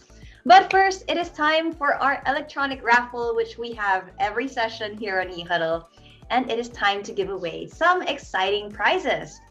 Now, during the registration, we had already gathered up all of your names, and so if you're here today, you're already automatically qualified to be a winner today. Now, let's take a quick look at today's prizes for the raffle draw. For our minor prizes, we have an RK61 mechanical keyboard, as well as a Logitech C920 Pro HD webcam. Later on, we've got that 1 terabyte SanDisk, but let's not get ahead of ourselves, shall we? Now, how will you know if you are the winner? It is very simple. If this is your first time joining us, let me explain a little further. If you are the winner today, we will be flashing your name on the screen. And if you happen to see that it is your name indeed, all you have to do is take a screenshot and follow the instructions you see here on your screen. There you go. Just email it to us at marketing@etpi.com.ph. Make sure you include all of that very important info, because of course we want to get these prizes to you ASAP. All right, let's not keep the suspense going much longer. Let's start with the 2 minor prizes of the day. First winner is getting the RK61 mechanical keyboard. Let's roll that drum roll and get ready to say congratulations to... who's gonna be? Cyrus Canto. Cyrus, you gotta take a screenshot right now. You'll be needing it later. All right, we'll give you a couple seconds more to do that. Next up, it's that Logitech C920 Pro HD webcam. Now it's time to find out who was picked by our electronic raffle for the second prize of the day. We're gonna roll that drum roll one more time and see who our second winner of the day is. Carlos Guerrero. Congratulations, Carlos. You'll have to take that screenshot as well. You'll be needing it later. We'll give you a couple seconds for that. Okay. Congratulations to all of our winners so far. We still have that one major raffle prize coming up a little bit later. But if it wasn't your name on the screen, do not lose heart just yet, because we have another way to win something special. There's going to be a QR code flashing on your screen in just a moment, and we hope you'll take a second to scan that. That is our post-event feedback form. There it is. Now, 50 of you, 50 lucky people who fill out that form will get another chance to win an e-voucher from Giftaway. All right, see, all you gotta do is fill out that form. You know how important your feedback is to Team Eastern. All right, so it is time now to head into our question and answer segment. With that, I'm inviting our speakers back on the screen for this new segment.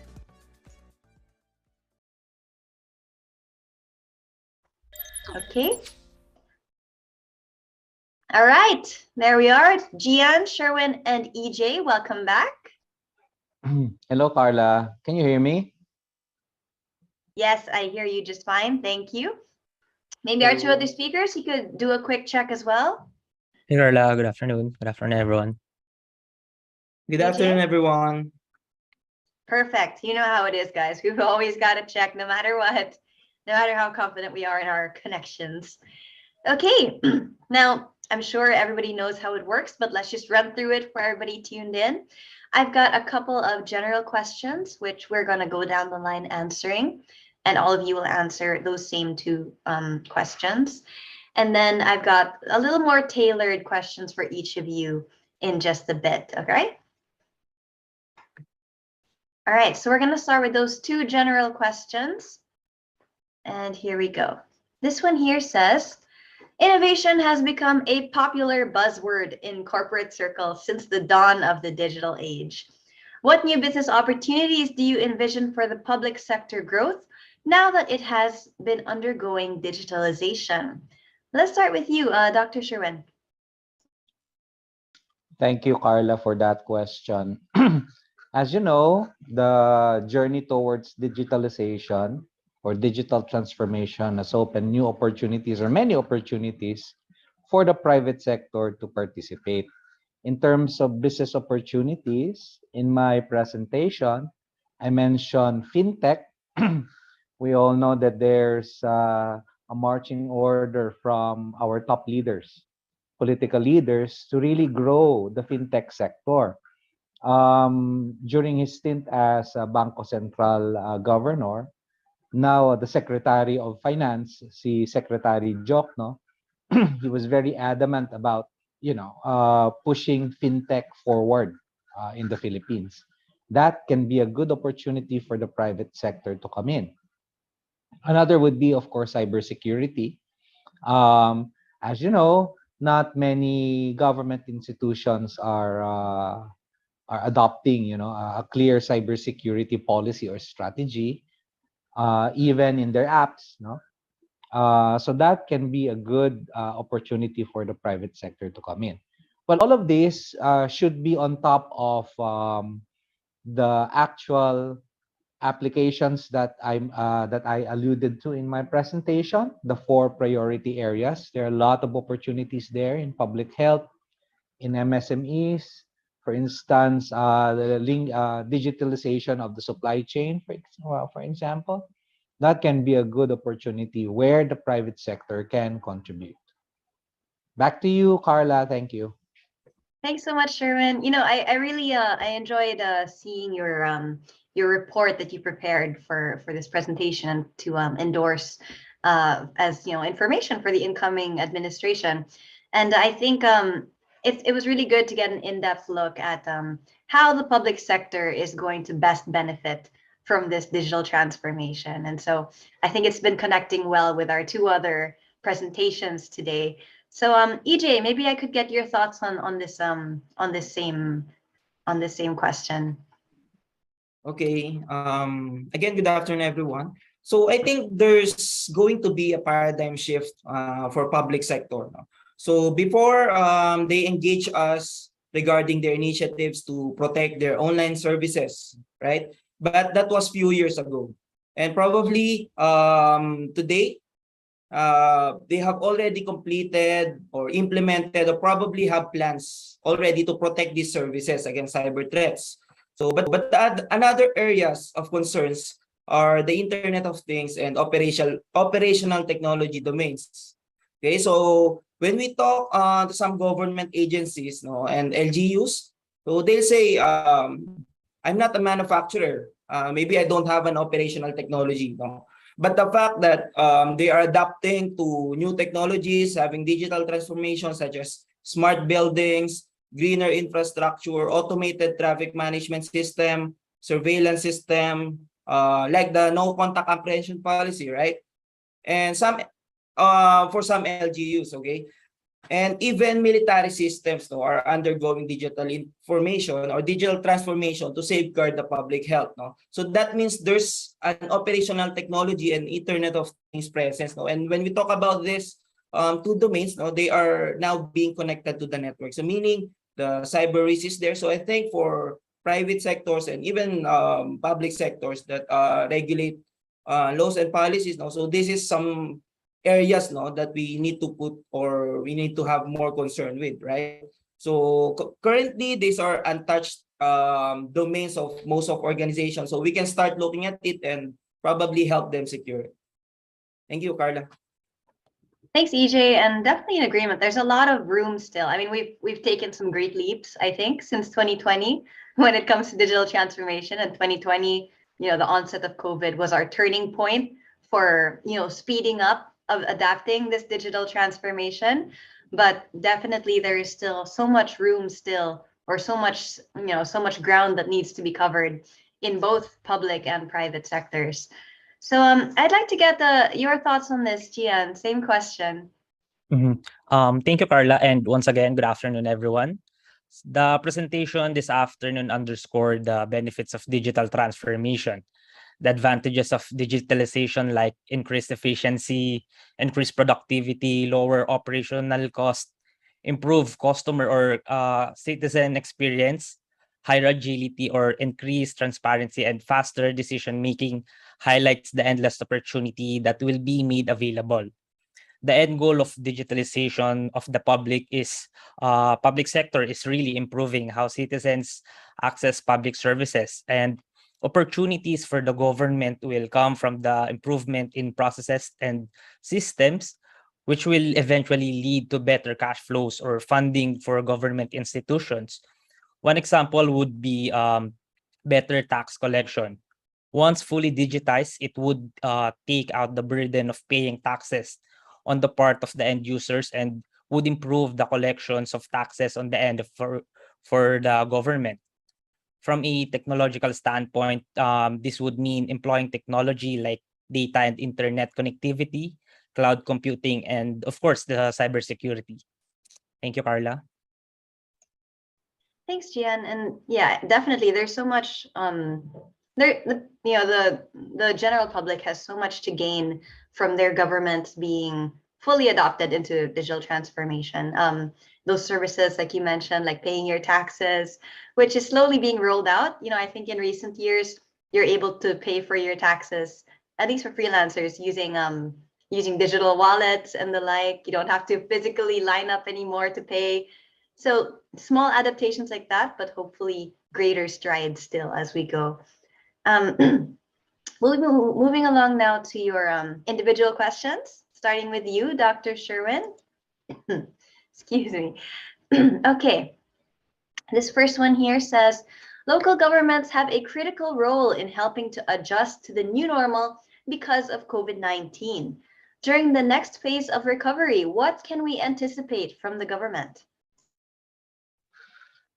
I'm a little bit confused with that question. Is that coming from a local government perspective? The local government is asking the national government what they can expect. Is that how the question is? I think what is meant is how the local governments will be the ones. What can we anticipate from our LGUs in terms of all right. Yes. All right. If you want to use the pandemic as an example, we have seen great practices emanating from the LGUs. Places like Quezon City, Makati, other places, Baguio, for instance. These are good examples that we can emulate, and we can mainstream in a more broader sense. However, there should be no shortcuts here, Carla, and all of our participants. The tendency is, in many government projects, sometimes we tend to lower the bar just to uh, just to achieve what was set forward. Uh, di ba? In this case, that's why in our report, in the numerous papers that I authored, there was mention really of going for this grand vision. What do we really want when we talk about digital transformation? How can local government play a role in this? Sometimes well, aside from looking at the best practices, which are not that many, the main resource of local governments will always be data. Okay? If you look at how they handle public health, if you look at how they handled COVID, if you look at how they administer their micro and small medium scale enterprises, they have all the data. The problem is they don't know what to do about it aside from the regulatory requirement, meaning the issuance of licenses, okay, the collection of fees. But imagine you have all of these data that digital technology can help you put in a map or on a map. Can you just imagine that? You're able to map, for instance, data coming from MSMEs, data coming from your barangay health centers. That would really make a difference when it comes to, decision making at the LGU level. So that's the reason why we're really advocating for an audit. What do we have? It's easy to just say that we need AI, we need cloud services. AI for what?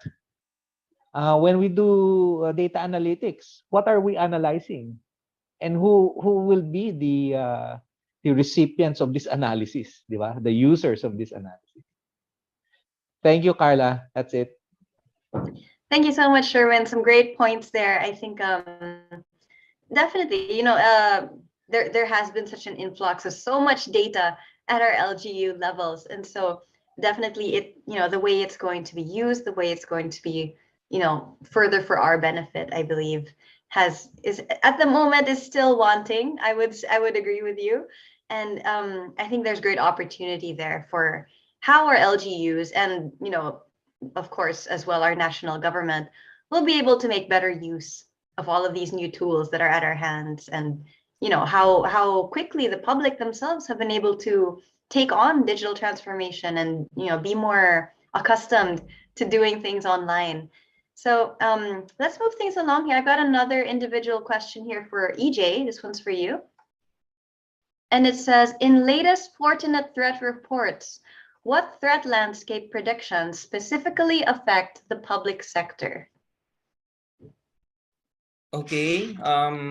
Thank you, Carla, for that question. So in the public sector, no, based from our threat intelligence report, so we are seeing convergence of advanced persistent threats and cyber crimes. But mainly, we are seeing the threat landscape, no, so to be more exploiting on the old vulnerabilities. Okay, so these are 10-year-old vulnerabilities, no, for legacy systems that are still there in their network now. So the advantages for the threat actors is that since these are old vulnerabilities that can be attacked now, so there are existing tools which can be used to leverage those vulnerabilities, extract money from them, maybe act differently, such as data exfiltration, launch a ransomware attack. So we are seeing those old vulnerabilities to be exploited. And for some large government that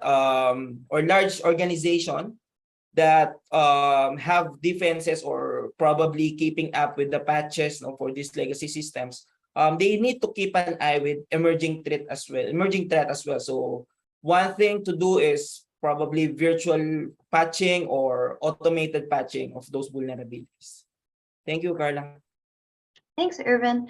And I think now more than ever, our data, all of our assets online being not secured, being vulnerable to these threats that you mentioned, now more than ever, they have real world effects. maybe back in the day, the most you lose is, maybe you'll get locked out of your email, or maybe you just got to make a new MySpace account, something like that. But these days, now more than ever, you can lose quite a bit. Your identity can be stolen. You can lose actual money. You can lose, your own access to your own data and your, confidential work assets as well. And so this scales all the way up to our government level, to our LGU level, and national security as well. So and indeed, of course, our own economy as well. So Dr. Sherwin, I'll bring this one back to you, because certainly our economic recovery is now inevitably tied to how we're going to take on digital transformation in the public sector. So this question is for you, and it says, with a national AI strategy led by the government, when it comes to the country's economic recovery, how do you think technology can help? Well, When it for comes one, to I have yet to see that national AI strategy, Carla. No, I was informed that there is a national AI strategy. In fact, one of my colleagues is part of that drafting of that national AI strategy, and this was, I think, sponsored by the Department of Science and Technology. So as you can see, all of these strategies are very department oriented. It does not really take on a whole of society approach. That's why, in my sense, in my opinion, the time is ripe for a digital transformation strategy.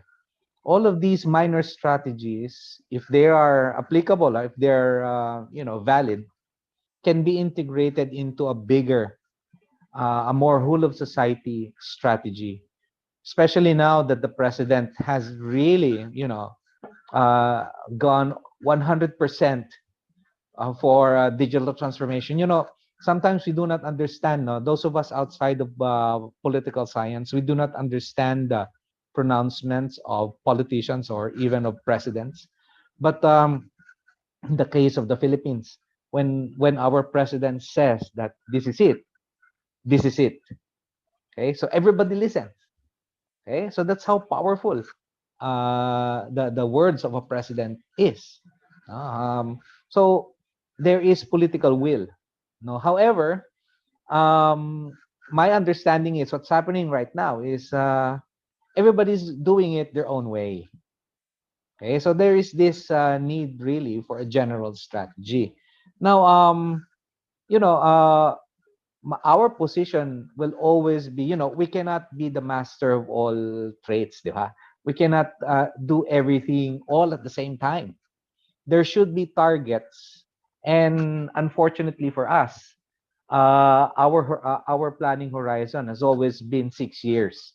We do not go beyond 6 years. No? So we should now think of ways on how to set up our targets that are achievable for the next 2 years, 3 years, and even for the next 6 years, and find out a way to continue it beyond 6 years. Because if we will stop again after 6 years and go back to zero, then it will be a big shame on us. No, if we will always start on a zero level footing. Huh? So priority areas and what are the doables for the next 6 years or even shorter. Thank you, Carla. Thanks, Sherwin, and really good point there. A lot of projects or even government commitments, inevitably will have a 6-year lifespan or a 6-year cycle, or we'll be lucky to see it carried on beyond that point. And so If I you may did add, mention, Carla, if I may add, another weakness will be the annual budgeting cycle that we have in government. No? We always fix our general appropriation on an annual basis. No? So in our paper, we said that we should take a multi-year obligation practice. No? The budget should be spread beyond a year or beyond 2 years. It's a multi-year obligation. So parang installment, Carla, ang mangyayari doon sa digital transformation budget. No, it's similar. We've done this before, no, with the Armed Forces Modernization Program. No, multi-year obligations ang mga budget diyan, kaya it spans the 1 year. Okay? Thank you, Carla. Thank you. Yeah, an excellent point to add on there because, of course, nothing will move without the allocated budget, and so it's really hand in hand. And to hopefully, as you say, these kinds of programs are prioritized, and as you say, supported by the marching orders of our current administration, and hopefully that really will create longer term solutions for us, or paving the way beyond 6 years, hopefully. So hand in hand as well with that, I think, is a lot of our very basic services as citizens, including power, waters, etc. So I have a related question. I think this one is for EJ, and it says, since the power distribution or generation, water systems, manufacturing, etc., are mostly owned by the private sectors. This is true because here in the Philippines, it's a little different, no, as opposed to our neighboring countries where these utilities are government run. Here, it's private. The question is, does the government need to be wary of operational technology being a new attack vector of cyber criminals? EJ. Okay, thanks for that question. So, as I've stated in my presentation, so there is actually instances now wherein these water systems have been breached, right? But yeah, since these are owned by the private sector, but if you take a look at the whole ecosystem of the public sector and the digital transformation, so these systems, not just particular with the power generation, water utility systems, but when we talk about operational technologies, it actually covers even the Internet of Things or the IoTs. No? So I've mentioned earlier the automatic traffic management system, the surveillance. Imagine an example, right? When we talk about the automatic traffic management system, no, if for example, the traffic light system in Metro Manila have been breached. So imagine in just a blink of an eye, they will turn on the traffic lights all green. No? So imagine the accident that will be resulted from that action. So that's cyber breach. No? So again, they need to be or to put more focus on that. So not just on the corporate network, not just to protect the data, but also to protect these systems that affects people lives. So one, traffic management system, the surveillance as well can be used as a tool for cyber crimes. For example, they want to plan something bad on a particular person. So you can hack a surveillance system, check the whereabouts of that specific person. So imagine the danger that comes with it. So again, total visibility on your network, not just on the IT side, but also on the operational IT side, the Internet of Things. So everything that is connected to the network, the general rule is you need to protect them. Thank you, Carla. Thanks, EJ. And if I could relate that to something that Sherwin mentioned in his presentation, is that currently a lot of digital solutions are rather fragmented. Everybody's doing their own thing. They've got their own systems in place. I'll just work on my sector right here, and if that's different from the next guy, or if that's different from how the government does it locally, if it's different from how they do it nationally, not my problem. I'll just stick with mine. But we can't go on like that forever, because there has to be this cooperation to make sure, especially in this particular, in relation to this question about, of course, these utilities are managed by the private sector and not necessarily, under the full control or the full administration of our government. So, there has to be a united front against these threats, as we discuss here on eHuddle. These threats are always evolving. They're always the most updated ones, always searching for new vulnerabilities to take advantage of. And so we must be doing the same as well. Well, how can we stay protected, in light of these constantly evolving, adapting threats? So I'm going to throw a question to you, Gian, because of course, we've been talking about the cooperation. How is the public sector handling it? How's the private sector handling it? So this question says, the importance and potential of digitalization has been highlighted this afternoon. How is Eastern working with the public sector in advancing the digitalization of government?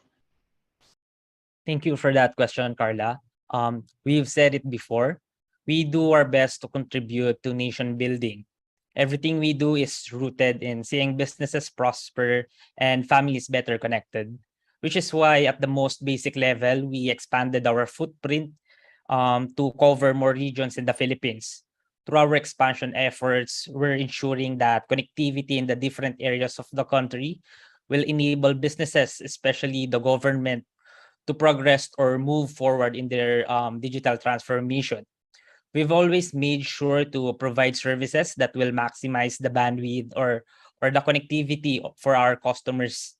We built our ICT solutions portfolio to address the evolving needs of our business these days. And in fact, in the early part of the pandemic, we enable various government agencies to collaborate effectively during the lockdown by providing free Microsoft 365 licenses. And we will continue to innovate and work with the public sector, most especially now that the use of ICT or the technology will be pushed to improve the citizen experience and improve the standards or quality of life of every Filipinos. That would be all. Thank you, Carla. Thanks, Gian. We've been having these e-huddle episodes since even when the first round of lockdowns was ongoing, and so even in I guess relatively it's a short period of time to make big strides. But I'm really glad I've been able to see how Eastern has been making those strides, has been making those adaptations, even in such a short time. But despite it being a small window, COVID has really forced us to make these large changes or make these large adaptations and to be agile about it. And so it's been great to see how Team Eastern has been handling that. I have one more individual question for EJ. This one's from the chat box. And Eurofins is asking, my question to Mr. Irvin Uson, what is your solution to prevent a DDoS attack even if your network infra has an intrusion detection system? Okay. Thanks for the question, Eurofins. First, you mentioned about intrusion detection system and DDoS, right? So the intrusion detection system is mainly focusing on network vulnerabilities, okay? So when we talk about DDoS or distributed denial of service, it's more on something flooding your network. The main objective is to disrupt your system, probably make it down, and avoid legitimate user from accessing your system, right? And since this is an external initiated attack, it actually you cannot do anything to stop them from doing this to you. But the ways to prevent it is first, we have anti-DDoS solutions which are having behavior analysis in order to detect DDoS attacks. So meaning when they sense or when this appliance sense that there is anomalous behavior in the traffic, it will automatically block and just allow legitimate traffic.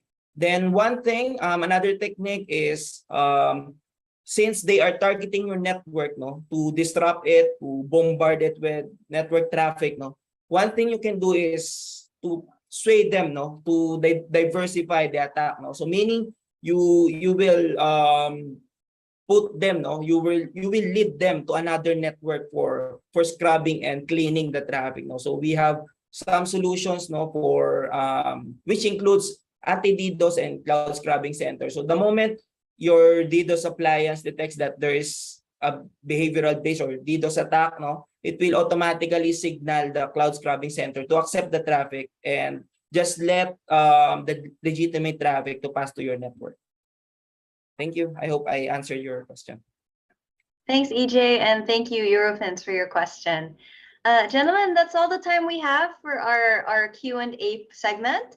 But before we wrap up here, I hope you don't mind, I'll be asking each of you for a brief parting message. Dr. Sherwin-Anna, can we start with you? Well, of course, we're all believers of digital transformation. And this government has signaled its intention to pursue a digital transformation strategy. So, coming from an academic perspective and even coming from a private sector perspective, no, all of us should contribute to this initiative, and we can do it. We have our own ways of doing it, no, as in the academe and as consultant and researchers. We can provide studies and advocacies, but for the private sector, of course, it will be more tangible. Perhaps offering government solutions, products and services that can advance digital transformation. And this is a whole of nation thing, and this cannot be only for the next 6 years. If we do that, then it will be a big shame for us, as Filipinos. Thank you. Thank you so much, sir, for your time and for your insights today. Thank you, thank you. We very, very much appreciate your being with us today. EJ, same thing. Could we ask for a brief parting message from you? Okay. Again, thank you everyone for having me. So, I just want to highlight. Of course, we know as technology partners, no, we always want to understand our customers' requirement, for not just for public sector but even with private sector. But the more we focus on technology, no, so we are missing, some other points that we need to put consideration to. So there are three actually key, principles in cybersecurity that you need to put concern, no. So first is the technology, so that can be addressed by your technology partners. Make sure that they understand your requirements, your goals of digitalization. So for them to walk you through it. No? So security is a journey, so it's a continuous thing, continuous improvement. So the other one is the process, no. So when you have the right tool in place, no, so what comes next? So it should have a process, no, wherein you can utilize these technologies. No, you have risk management process, how you solve incident, how you remediate, how you provide timely response for cybersecurity threats. So that's the process. And lastly, is the people. So you need to make sure that people is well educated. So people or the users are still the weakest point of your network. So they are very prone in social engineering attacks and configuration errors, unintentional errors. So one thing, you need to have continuous assessment of your people. You need to provide continuous training, provide them awareness. So for them, to be your first line of defense when it comes to cybersecurity. Thank you. EJ, thank you for your time today, and really very, very thorough presentation that you gave us, and a very, did my screen freeze? There I am. Okay. EJ, again, thank you so much, and for your very thorough recommendations and insights today. All right, Gian, we have of course save our hosts for last from Team Eastern representing. Gian, brief parting message for today. Okay. Thank you everyone for joining us this afternoon, especially to my co-panelists, Dr. Sherwin and EJ. It's my pleasure to share the same virtual stage with you. We hope that we were able to share relevant insights that would help be in a better position to adapt the changes in how business and life will be conducted moving forward. We at Eastern Communications are your partner in navigating the new business landscape. So please do not hesitate to contact us. We are looking forward to hearing from you. Thank you, and enjoy the rest of this afternoon.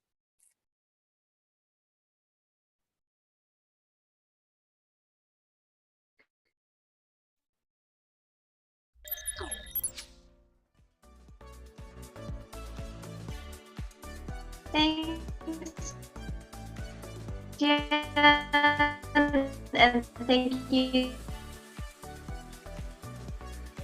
Let me just quickly check.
The future of business belongs to those who adapt quickly and think proactively. To emerge successfully despite drawbacks from the last couple of years, you need a reliable partner that keeps a positive outlook of the future, understands the trends, and is able to elevate your business. A reliable partner that can help you reach your goals and keep your business protected.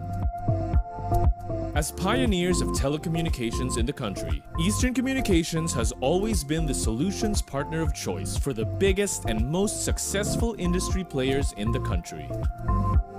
At Eastern, customers come first.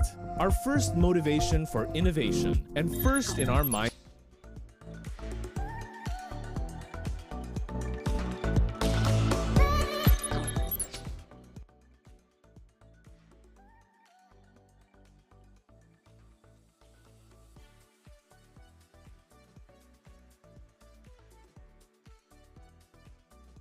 So thank you for waiting, and let's make sure we show our appreciation for our speakers in the chat box for their insights today and for all the thoughts that we've shared in today's conversations.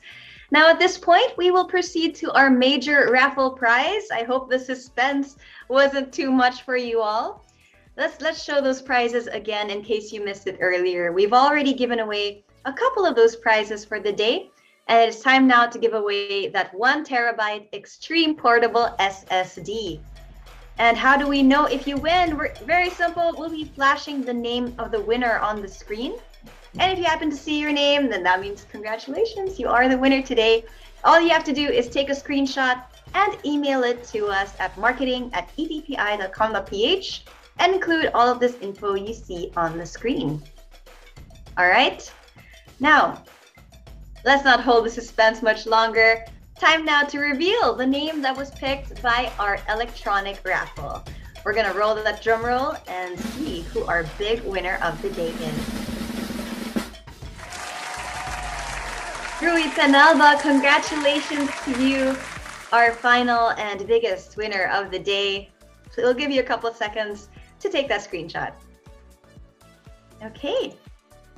Now, folks, if it wasn't your name that showed up in any of our raffle moments today, don't you worry. You do have another chance to win something special from Team Eastern.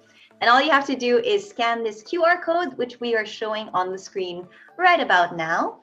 That is our post-event feedback form. You know how much your feedback means to Team Eastern. And just by filling out this form, 50 lucky people who fill this out will get the chance to get a special giveaway voucher just by sharing your thoughts with us. Okay, lastly, before we officially say our goodbyes, let's hear from the head of sales of Eastern Communications. Let's all welcome Mr. Michael Castañeda. Thank you, Carla. As we wrap up our session and start to apply today's learnings, most of you will think, and think.